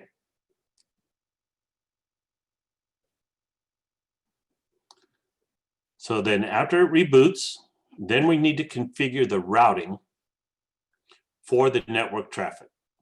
And we're going to go after that after we go over the master remote network configuration, because we have one network on this side, which was the 0.1, and this here is the 101. Then we need to configure a route for that to work, because remember, like I mentioned, one subnet can't talk to the other subnet without some sort of additional information. Like on a phone, you dial an area code, but networking doesn't have area codes. They have what's called routing. I'm going to go over that after I go over the master remote configuration, in case somebody's going to do that. So that way, because it's the same process. Rick, let me toss this out there. Maybe it'll be a little bit clearer for them. So again, he showed you. So starting at the top, you've got the top upper right-hand corner, you've got your show network. But typically, you're going to be building your show in X-Lights. So, and that's going to be on your PC that's in your office, or on your, can you go back to the, yeah. That's going to be on the PC that's back in at your desk, in your home office, wherever. But that PC is sitting on your home network. So at some point, you're creating your sequences, and you're building your show, all your show files. You need to get them from your home computer over to the FPP that's on that other network. So that's why in the settings, we're bridging these two networks. So you can push the data from your home PC for your show network, or from your home PC over to your Pi player, so that you can start to play your sequences and set all that up. Plus, you'll be able to access the FPP interface from that PC as well. Now, again, you could put a PC on your show network and keep that PC isolated as well, and then just edit everything on that PC, and it's all in this little show network. But a lot of people don't have the luxury of having two desktop PCs that they can put one inside their show network and one that they use to pay their bills. Right. So hopefully that makes it a little more clear of why we're doing the bridging. Right. And just for discussion purposes, here I have a controller that you don't need an FPP device to connect to it. But if you had a controller that needed an FPP device, all you do is you just have an FPP device in there and you configure it. But most of the time you don't. And like you mentioned, if you wanted to, you could, with a wire, take a wire, bring it over. Oops, I keep clicking when I don't want to click. Have a computer connected here with a wire right to this switch. And then you're not going to have the network going out here, or you can. But that computer, if you configure it in the same subnet as all of these devices, then that computer will have access to all of your controllers in that same subnet.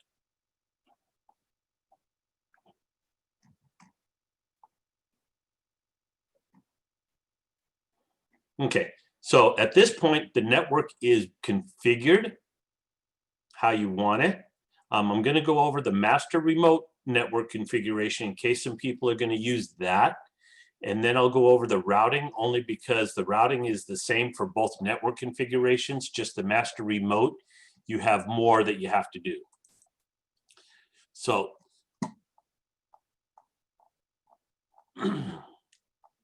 so we're going to configure a master remote, and it's very similar with a few minor changes. Each device will have similar settings. You're just going to have more of them.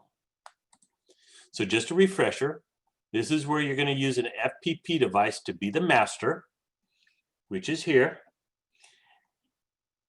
And you're going to have several FPP devices to be configured as remotes, and traditionally all communication is done through these wirelessly. The master does not have to be connected to a controller. As a matter of fact, many people have the master just connected to an FM transmitter for the sound. Each remote controller will need an FPP device to receive the sync packets. There are several FPP devices, like I mentioned, that are combined with controllers as well, like the culplights.com line of controller or Pi-Hats. So you don't need to have an additional FPP device because they're basically an all-in-one device. Your master FPP will send small sync packets to all of the remotes, and the network traffic is really very small, even for extremely large shows. So you really don't need to run a separate show network for something like this because of data traffic. But you can if you want to do it for a little bit more reliability. So all of your FPP devices will have the WLAN 0 IP address on the same subnet as the router it's connected to, either your home router or the show router. A few things about this configuration. If the FPP device is connected to a controller through an Ethernet cable, then the Ethernet, the ETH0, and the controller will need an IP address in its own subnet. It'll be different than the WLAN 0. And you'll need the routing configured. So because this, wrong key. So because this one has a controller connected with a wire, it's going to need it. This one will need a routing. This one will need a routing. That one will need a routing. So they'll all need routing if they are connected with an ETH0 cable.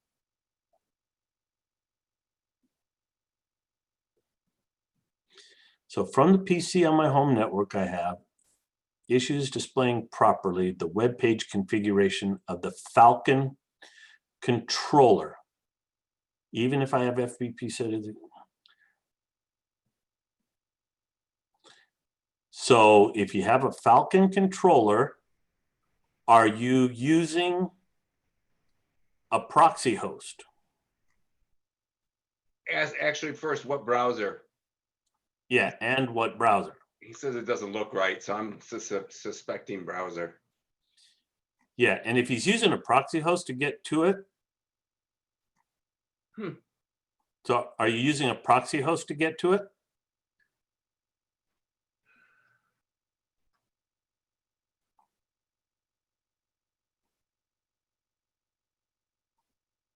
Okay, so you're probably not. We'll have to take a look at that at the end. Yeah, I can look at it with him when this is over. Okay, so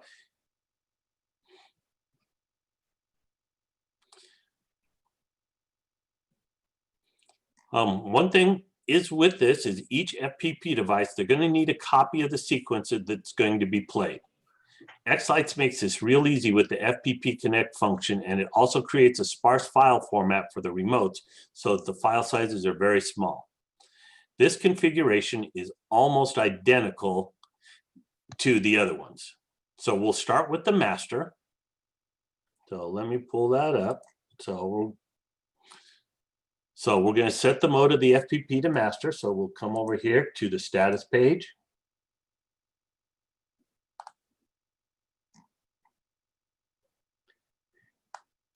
And I think using Zoom slows my network down because I'm on a wireless connection way at the back of the house. And am I using a?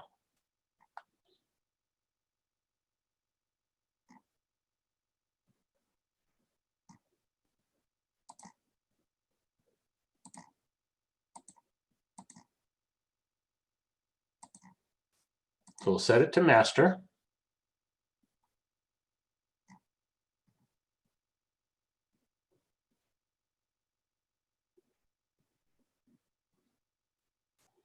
And then we'll go to the network.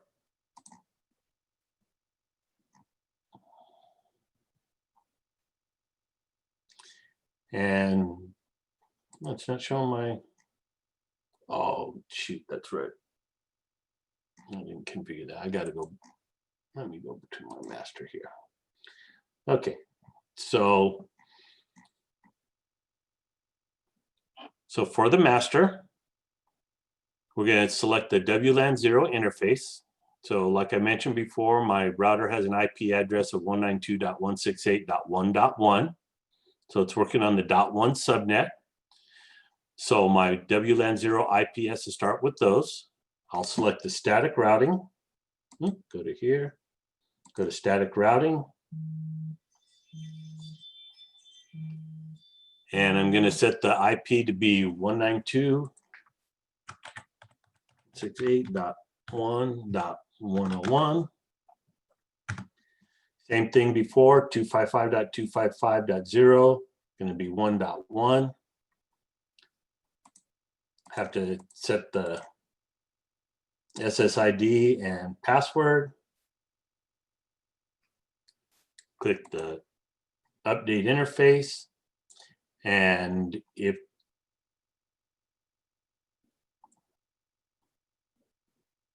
then we're gonna do a name, and same thing as before with the DNS servers, exactly the same.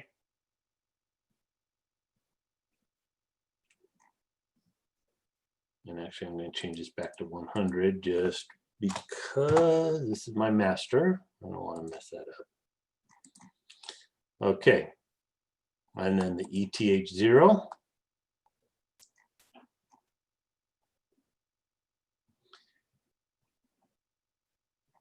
You don't want, it's going to be exactly the same. You're not going to have the gateway on the ETH0. Your ETH0, you're going to be .101.2. And that gateway keeps coming back. And then you would update the interface. Your DNS should be set. And that's going to be how you set it up for the master. And then let me make sure I covered all my notes. Okay. So then now we're going to configure one of the remotes, and one of the remotes is going to be exactly the same. So with the exception of the remote, you're going to set it up here instead of being 1.100. Now we'll name this one 1.101. Same thing, it's still going to go back to that router. And you're going to have to select the SSID and the password. And then on your ETH0, I would name this 101.2. And then no gateway. And then I would name this to be FPP Remote 1 or whatever makes sense to you. And then save it. So you'd update the interface, save it, and then reboot. And that would be the remote. And then you're going to do the same thing on all of the remotes.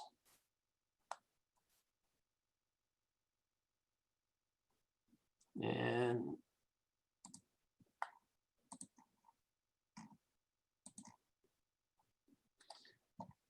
so this is kind of shows you my numbering convention for a master remote configuration.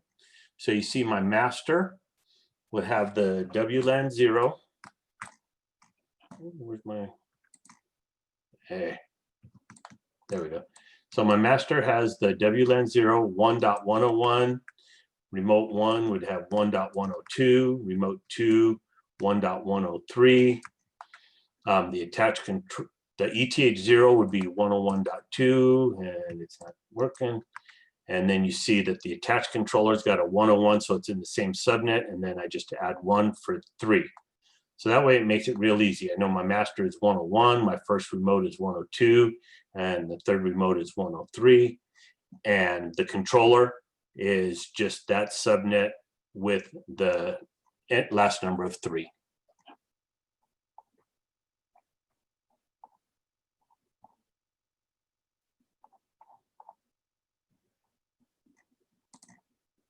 So now we're going to get into the static routing. So remember I mentioned that a subnet is the first 3 sets of numbers in the IP address, and that our home network is on one subnet. and the show network or controller network in a master remote configuration is on another subnet. In order for devices to communicate between different subnets, you have to create a kind of map for your devices to know how to send the traffic. That map is called a route. You should create a route or routes in the case of a master remote configuration using only one of the methods mentioned. There are two ways to create a static route and another way that will simulate a static route. The first way is to create a static route in your router. The second way is to create a static route in your computer. And the last way is to create a proxy host that will redirect the traffic as needed, and that simulates a static route. Probably the all-around best method to route your network traffic would be by creating a static route in your router. By using this method, all of your devices connected to your network will be able to communicate with all of your devices. The only problem with this is that there's a few routers that do not support creating a static route. And I will show you what a static route looks like in, I'm probably gonna have to reconnect.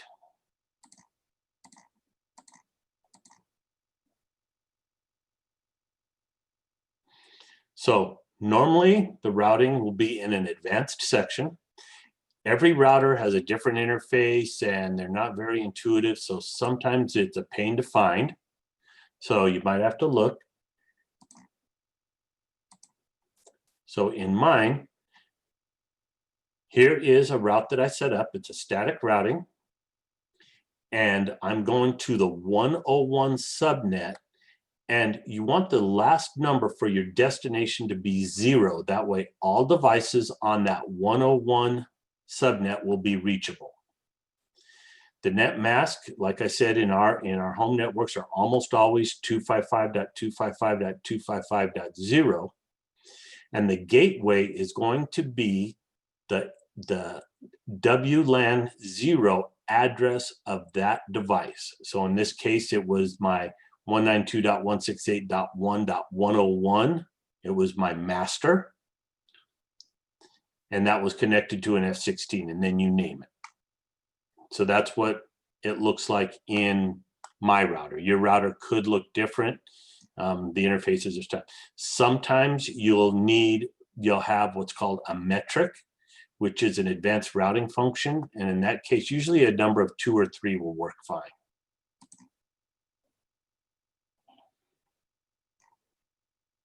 So if we were using a master remote configuration, we'd need to create a static route for all of the FPP devices that had controllers connected to them through the ETH0 connection.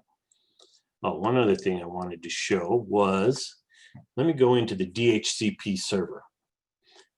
So on the DHCP server, you can, if you want, limit where it assigns IP addresses. And here I limited mine to limit IP addresses to 2 to .999. So the DHCP server will only issue, if there's no controller on the remote, we don't need a static route. Correct. So here I limit to just 99. I don't think I'm ever going to have 97 devices connected to my network through a wired network. So, or actually either one. So do it. And then that way I can go from 100 to 254 for my devices. So you can set that up if you want to. That way you ensure that you're not going to ever collide with your show network.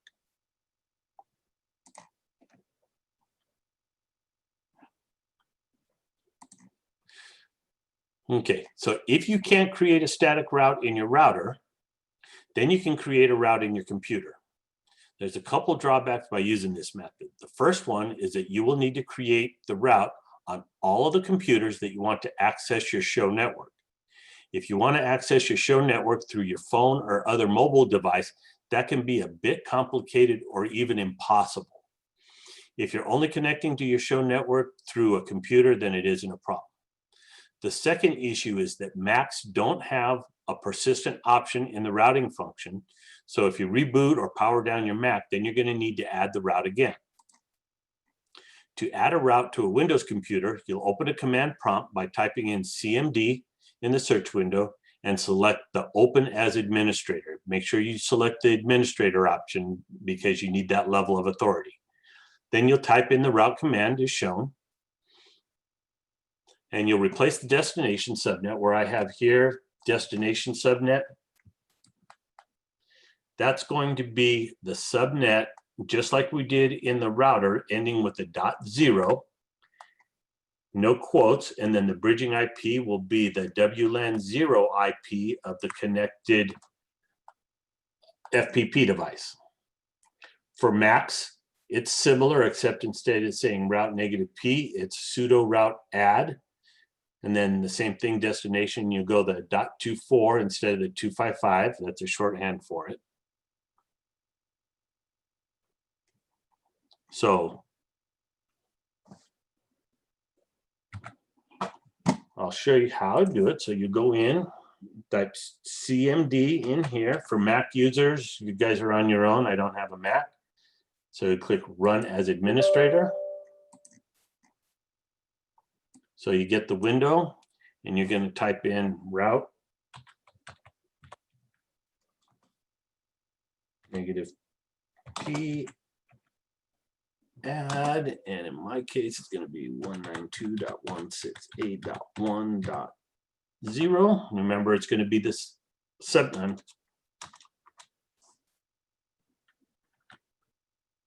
So remember, it's going to be the subnet. So it's going to be a .0 mask. And then we're going to do the IP of the bridging FPP device.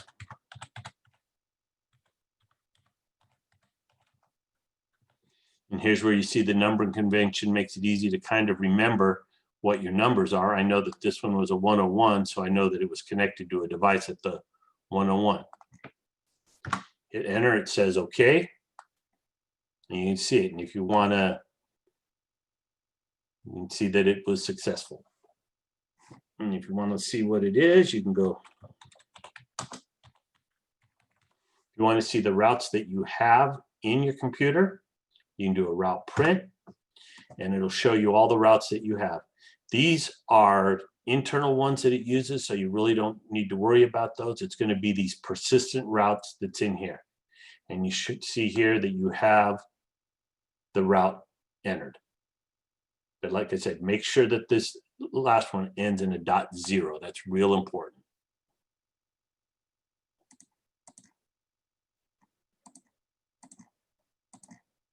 Get back to where we were. And remember, if we're using a master remote configuration, that you'd have to enter, and they had attached controllers to the ETH0, which if you're using like the cult boards or a Pi Hat, you don't need to do it. But if you have an attached controller through an Ethernet wire, you have to do one for each of those. So the last method is that you can designate the FPP device that's bridging the networks as a proxy host to pass along the network traffic. This is a good method for people that are using Mac computers and don't have a router that supports static routes. There's a couple drawbacks with this. The first one is that if you're trying to access anything on your show network, it's a little bit more complicated. You have to use a funky IP address that's a little bit difficult to remember. So that's what the address is going to look like. So it's a little bit wonky if you want to do it. But you can always go into FPP and click on the link, and I'll show you that. The second one is that not all controllers support being accessed through a proxy host. Like the Falcon controllers, they need the current firmware to be accessed through a proxy host. They'll work. The proxy host will work for passing the traffic, but if you want to get into the controller to set configurations, ports, or anything like that, it might not support that. So I'll demonstrate what the proxy host would look like.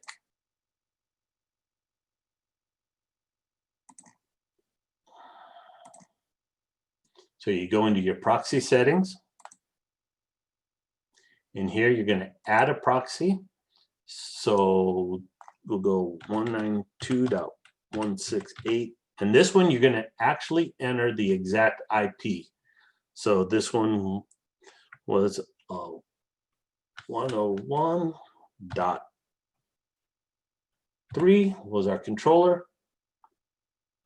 And then you would access it. Actually, I will enter mine. Let's see. Mine is, so let me go to.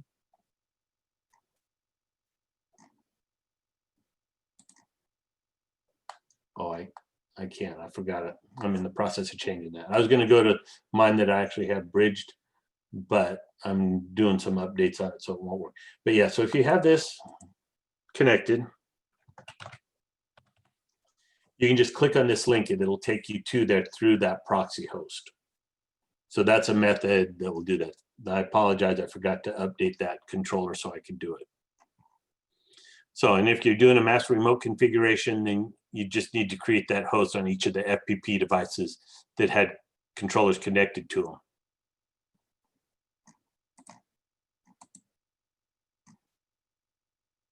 So any questions on the network configuration and setup at that point?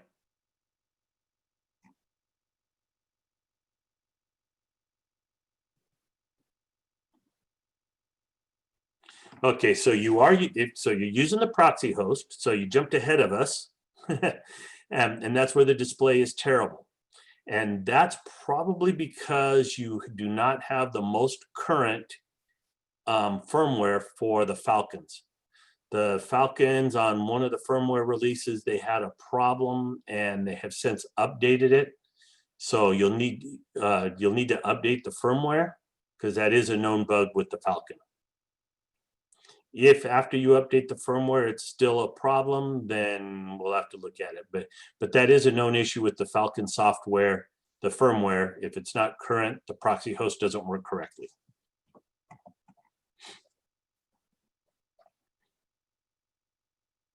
And I believe the current one on the Falcons is 2.55.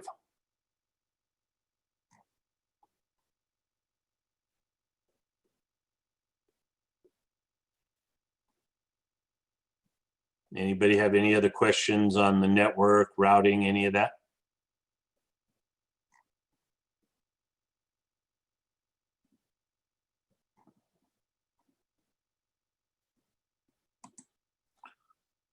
Okay, so the next step, oh, I missed the whole thing trying to get my FPP connected again. Okay, well, if you have issues, we'll get with you at the end. Yes, it is going to be on YouTube. I have one quick question. It just triggered me when you said the current firmware is 255. I haven't updated any of my controllers because they work, so what am I missing? I don't see any feature sets that come out that I'm missing.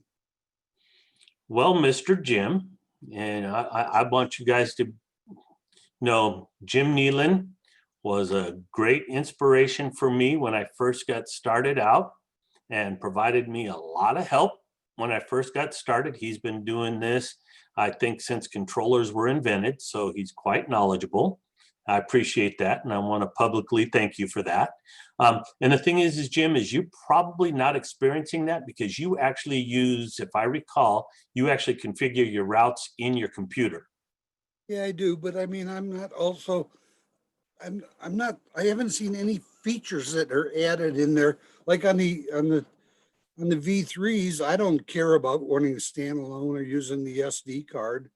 Then you don't need it. The firmware update, about the only thing it does, there was a couple minor bugs, but the firmware updates only allows you to use the Falcon controllers in a master remote configuration and allows you to use the proxy.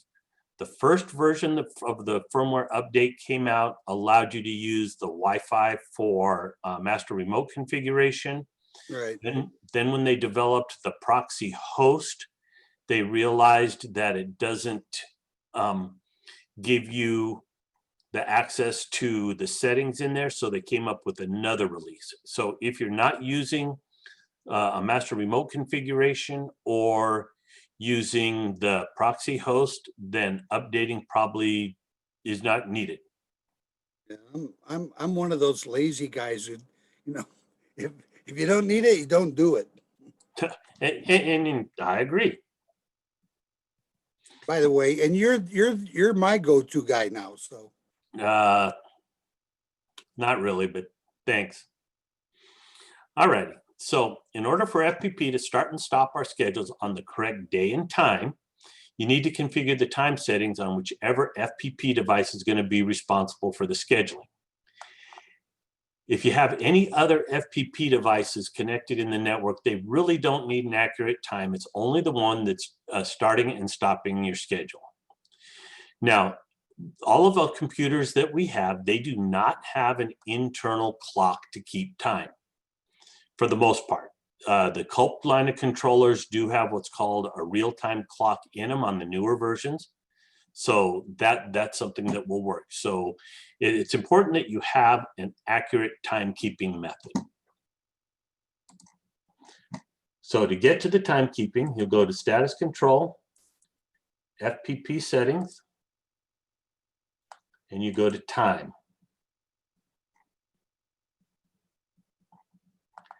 So if your FPP is going to have access to the internet, and it's highly recommended to do so, you're going to click on Enable NTP. And what NTP is Network Time Protocol. It will every so often reach out to the network, get what the current time is, and come back. So that way, if you have a power outage, anything like that, this will always have the current time. If your main player, whether it's a master remote or just a main and standalone, does not have a network connection or an internet connection, then you're going to have what's called a real-time clock. So this is one of the CULP controllers. So it has a real-time clock installed. If you're using a Pi that doesn't have it, you're going to have to install a real-time clock setting. Otherwise, if that Pi gets powered down, reboots, surge, anything like that, it will lose the time, and then your show won't start and stop when you want it to. So it's recommended to enable the NTP and use that. For the NTP server, keep that blank unless you have some specialized NTP server you want to use. And time zone, you want to select the time zone that you're in. And if you're not sure, you can actually look up time zone and it will usually find it, but some networks actually route their systems through an area that isn't where you are locally, just because they're like a huge statewide or nationwide network and their main router might not be close to your area. So that might not work, so just verify that that ends up being where you want it to be.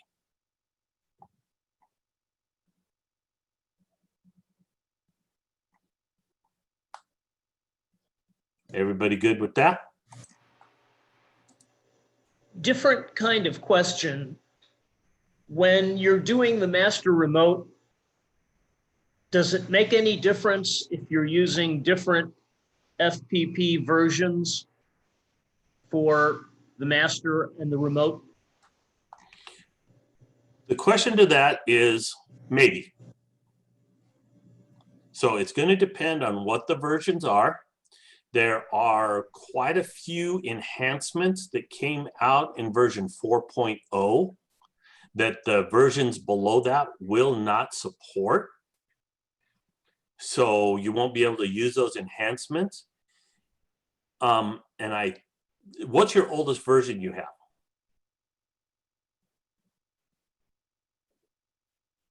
I think it's a 3. So I think you probably want to upgrade to at least 3.6.2 to make sure that they're all compatible. But exactly the compatibility between them, I don't think that it'd be an issue between 3 all the way up to 4. Without actually testing it, I'm not sure, but the developers try and keep things for the most part to be where when they do an update, that they'll work with the older versions, but sometimes that's not always possible. Okay. What's the reason for staying on 3 and not upgrading? Uh, Simply that I have a number of the FPPs, and as I expand my show, I'll buy the latest version and not upgrade everything else. Oh, now are you talking about hardware or software? Hardware. Oh, Oh, that's not the that's FPP. different. That's a different question. Yeah. So, No, Go Yeah, ahead. that's totally different. You're talking about the Pi, not FPP. The Pi is version 3. So, okay, Right. yeah, okay. No, the FPP will work with all the Pi versions, I believe, all the way down to 1. no, I'm not sure on that. It's B all the way forward. It won't do an A, but it'll do B's forward. Okay. And I've got every flavor of Pi there is, and I've got 4 FPP 4.0 on all of them. Gotcha. Okay. Thank So you. you can mix and match the hardware. As Yeah, long as they're all on the same software, you can mix and match the hardware. Yeah, the software, I think for them all to be compatible, they have to be 2.6 and higher, or everything below 2.6. And I really wouldn't recommend doing 2.6 on anything, especially how they have the backup settings now. You can back up your entire FPP device, or all of your FPP devices for that matter, on one USB drive, reinstall the software, get it connected, and then back up from that USB device and be up and running in a matter of minutes. And that includes your sequences, your media, everything. So that's something that they've made it very simple to go back and forth. And if you're not, if you want to stay on an older version of FPP, that's, like Jim says, if it just works for you, that's fine. If you do stumble across a bug in an older version, it's highly unlikely, I could almost say definitely unlikely, that we're going to go back and fix it in a prior version. All the bug fixes are going to go in 4.x and move forward, because there's no reason with software and hardware compatibilities that you can't upgrade to 4.0 to fix an issue. So Yeah, if we were locked with hardware for a certain specific version of software, then we would roll a bug back or roll a fix back. We're not going to roll any fixes back. Yeah, and that's the same thing with X-Lights. Both X-Lights and FPP, if you run across a bug, something that's not working, the first thing that they're going to ask you is if you are updated to the most current one. And if you're not, they're probably not going to do a whole lot with it, because that bug was probably fixed 3 or 4 or 5 releases ago. And it would take the developers hours to dig through all of their notes to see, if they did fix that. Because you got to realize that there's literally hundreds of thousands of lines of code that they have typed in there. And if it's not a bug that's in the current version, then they're not going to fix the older one because they fixed it. Or everybody should be on 4 anyway. I mean, I have over a dozen Pis running in my show, or FPPs, and I've upgraded them all. It's so much nicer than the old versions. Yeah, and I have to say the 4.0, the developers put a ton of work to simplify things, the navigation, everything else. So it's a really good process. And more to come. I'm sure Rick's going to show you, but one of the things in 4.0 is something that I requested in the multi-sync page, and you'll see it as far as upgrading. I have about 30 Pis and BeagleBones combined in the lab.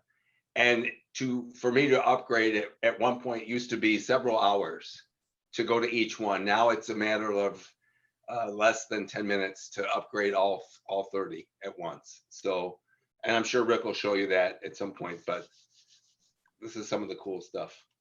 Yeah, and that's actually in 2 slides from here. So yeah, you're right. It is a very cool feature. So it is something that, I definitely was going to show. So, okay, so after your time is set, now what you need to do is you need to connect your FPP device into the final network configuration so that you can update FPP. And this is only for people that were doing like a USB tethering, because you're not going to have a network to that, or if you were doing Wi-Fi. The people, everybody was doing the network, so you can just leave it the way that it's going to be because you're going to have network. Many times your FPP device will have an internet connection that was configured, so you'll shut down the FPP device, install it in the final network. But in this case, you really don't need to, because you should have network already. So in here, you want to update, you'll go to help, about, and in here it will show, your local Git version here, and it'll say remote Git version, and this says unknown.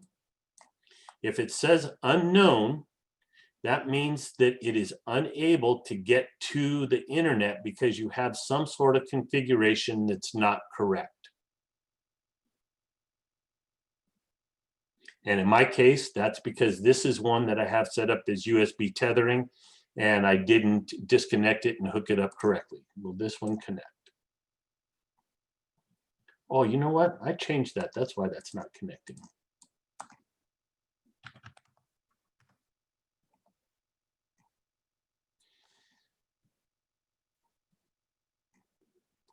So you go help, about. So you see here on this one, it has a network, gives me this saying the update is available. And if you want, you could see what changes have been done, if that floats your boat. The remote Git version, if you want to see what changes have happened since this version, you could click on the preview changes, and it's going to list what they've changed. So there might be a bug that you're experiencing, and you could see if that bug is one that they fixed. And sometimes this could take a little bit because there could be a lot of them. So the updates on here wasn't a whole lot, but like I said, I recommend keeping to the most up-to-date up until, click on the update and it'll go up. And I'm going to show you another method here in a minute. So I suggest keeping the most up-to-date, because any little bug that's found is going to get fixed, usually right away.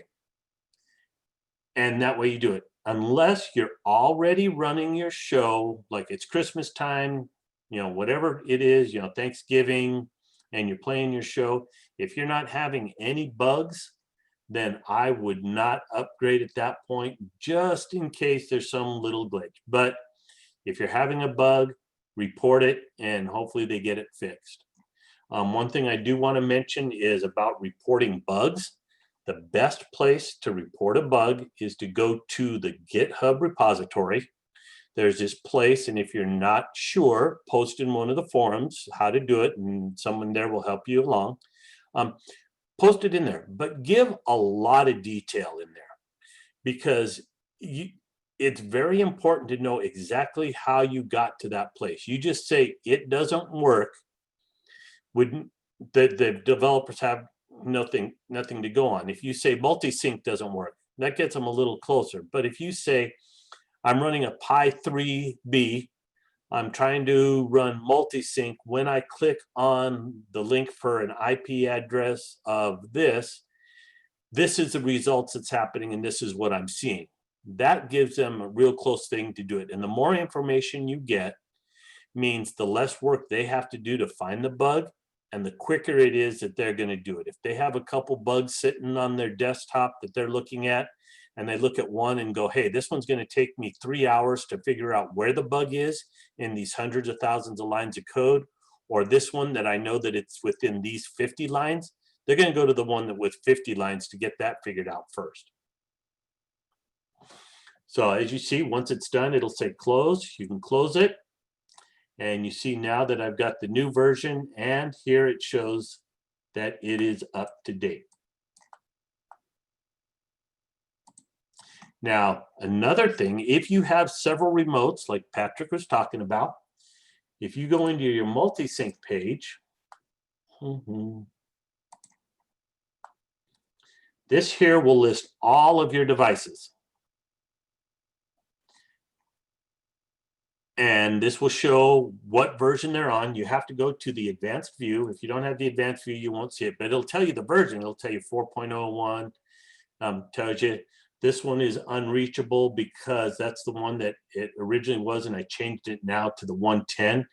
I believe it will keep this in its memory for like 90 minutes, just in case one of them gets like a power outage or something like that, to give it a little, to make it reboot and reconnect faster. It will keep that in memory for 90 minutes. If after 90 minutes it can't be reached, then it'll drop out of this list. It'll continue to try and find it, but it won't do it as often. I believe if you restart FPPD, that will clear that. That's where that data is stored, is in FPPD memory. So if you restart FPPD, that should go away. Correct. What I've been told. Yeah, but if you just leave it, it will fall off after, I believe it's 90 minutes.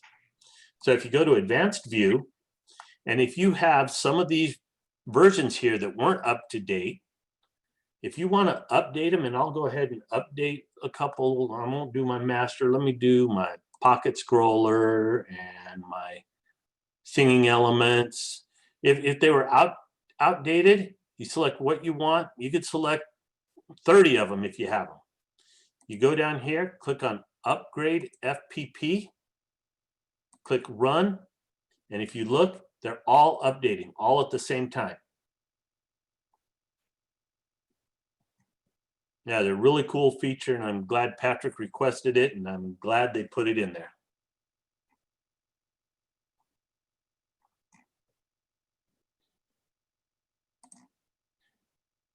Okay, so then after the FPP is updated, you're done.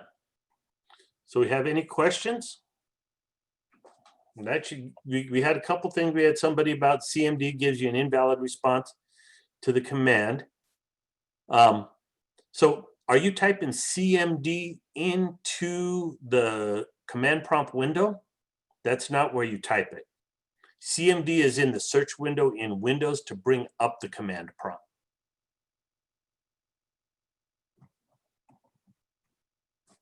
Let me show you. So if you don't have the command prompt, down here is where you type CMD. That gets you to the command prompt, and then you'd run as administrator.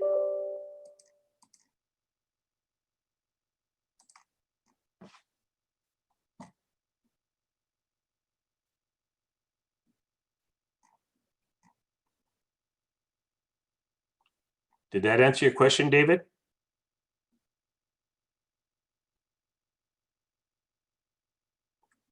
And Craig and Ryan, I'll get to you in a minute. I'll make sure I got.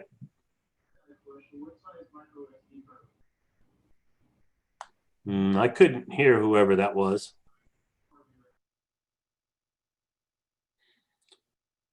Okay, so I assume that fixes David's problem.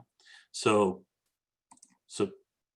Craig, it says, when would you use multiple FPP instances? If you're using a master remote configuration, at each of your remote controllers, you'll need to have an FPP instance. If you're using just a regular standalone type network, which, let me pull that up.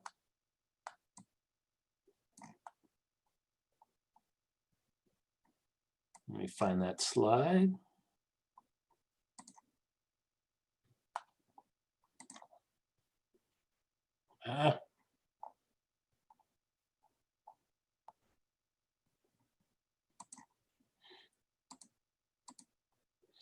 So if you have a regular standalone type network with separate controllers, and those controllers do not need an FPP for communication, which most of our controllers that we use now do not.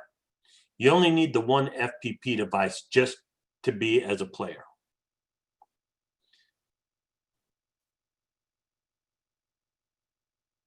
Okay, and think you can hold down Control and press R. So yeah, you could probably do that. I didn't want to go into shortcuts and stuff like that because it's pretty easy. Another one, how important is it to shut down FPP prior to powering down? In the past, it was very important that they had a file format that was prone to corruption.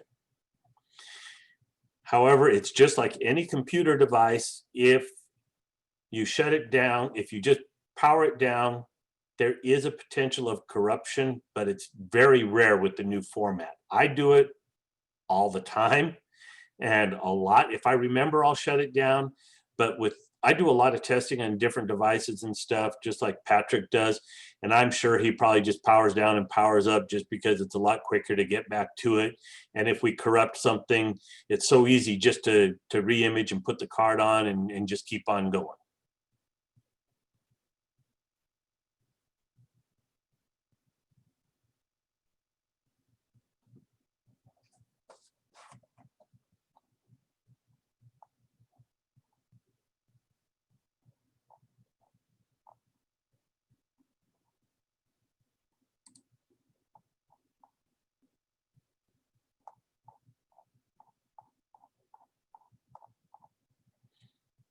Any other questions, concerns, comments? The YouTube replay will be in the YouTube channel. I believe they have that link posted on the main page, and all of the YouTube, all the classes will have a YouTube video in there, so you can go back to any of the classes. There are some that the presenters requested not to be done till after they were able to go in and edit it, so they might not be available right away. I don't have any problem. I don't think I had any major snafus or anything that I don't care. You know, my hair, you know, I braided it fine. So, you know, I don't have to worry about my hair looking all raunchy. So.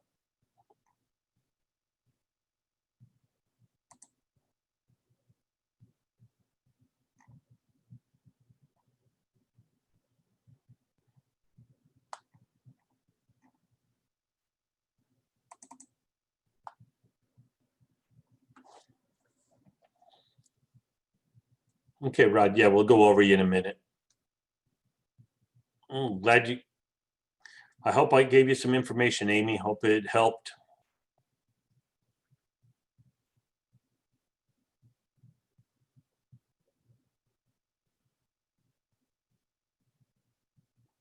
Have you wrapped up? Yeah, I'm just doing the final questions here. Okay. All right. I think we do. Do we have a raffle, Ricky? Yes, we do. Sorry. You want me to do the raffle real quick, and then you can. Yeah, and then we're going to go back into some of these sidebar one-on-ones. Okay. Well, then, If nobody else has any questions. Yeah, let me make a quick statement before that. I want to let you guys know that I appreciate you guys being here. If you guys have any problems or anything, there's a couple great resources out there. There is an FPP manual out there. Like I said, that's a great resource for FPP. But one of the greatest resources is probably the X-Lights Zoom Room. Patrick, I think, mentioned that at the beginning, but I don't know how many people were listening to that. But that Zoom Room has a lot of people in there that are very well versed. They do a lot of troubleshooting, so they've seen a lot. I hang out in there quite a bit. So you got some good people in there. Sometimes there's nobody in there. This time of year, there's not a whole lot in there, but for the most part, there's usually somebody in there that can give you help. Sometimes you might not have the more experienced people in there, and if you don't get it resolved, come back a couple hours, another day or whatever, you'll usually get somebody there. During the lighting season, which usually starts around September-ish, there's usually somebody in there almost 24/7. So if you have any problems, go in there, they'll get you there. If you're not in a hurry, you can always post to the X-Lights or the Falcon Forum. So those are some great resources that you can do. Figured I'd get that in before we do the raffle because they'll probably bail. So glad you guys enjoyed it. Thanks for the comments. like I said, I hope it helped, and I hope I didn't make things muddier than they already were.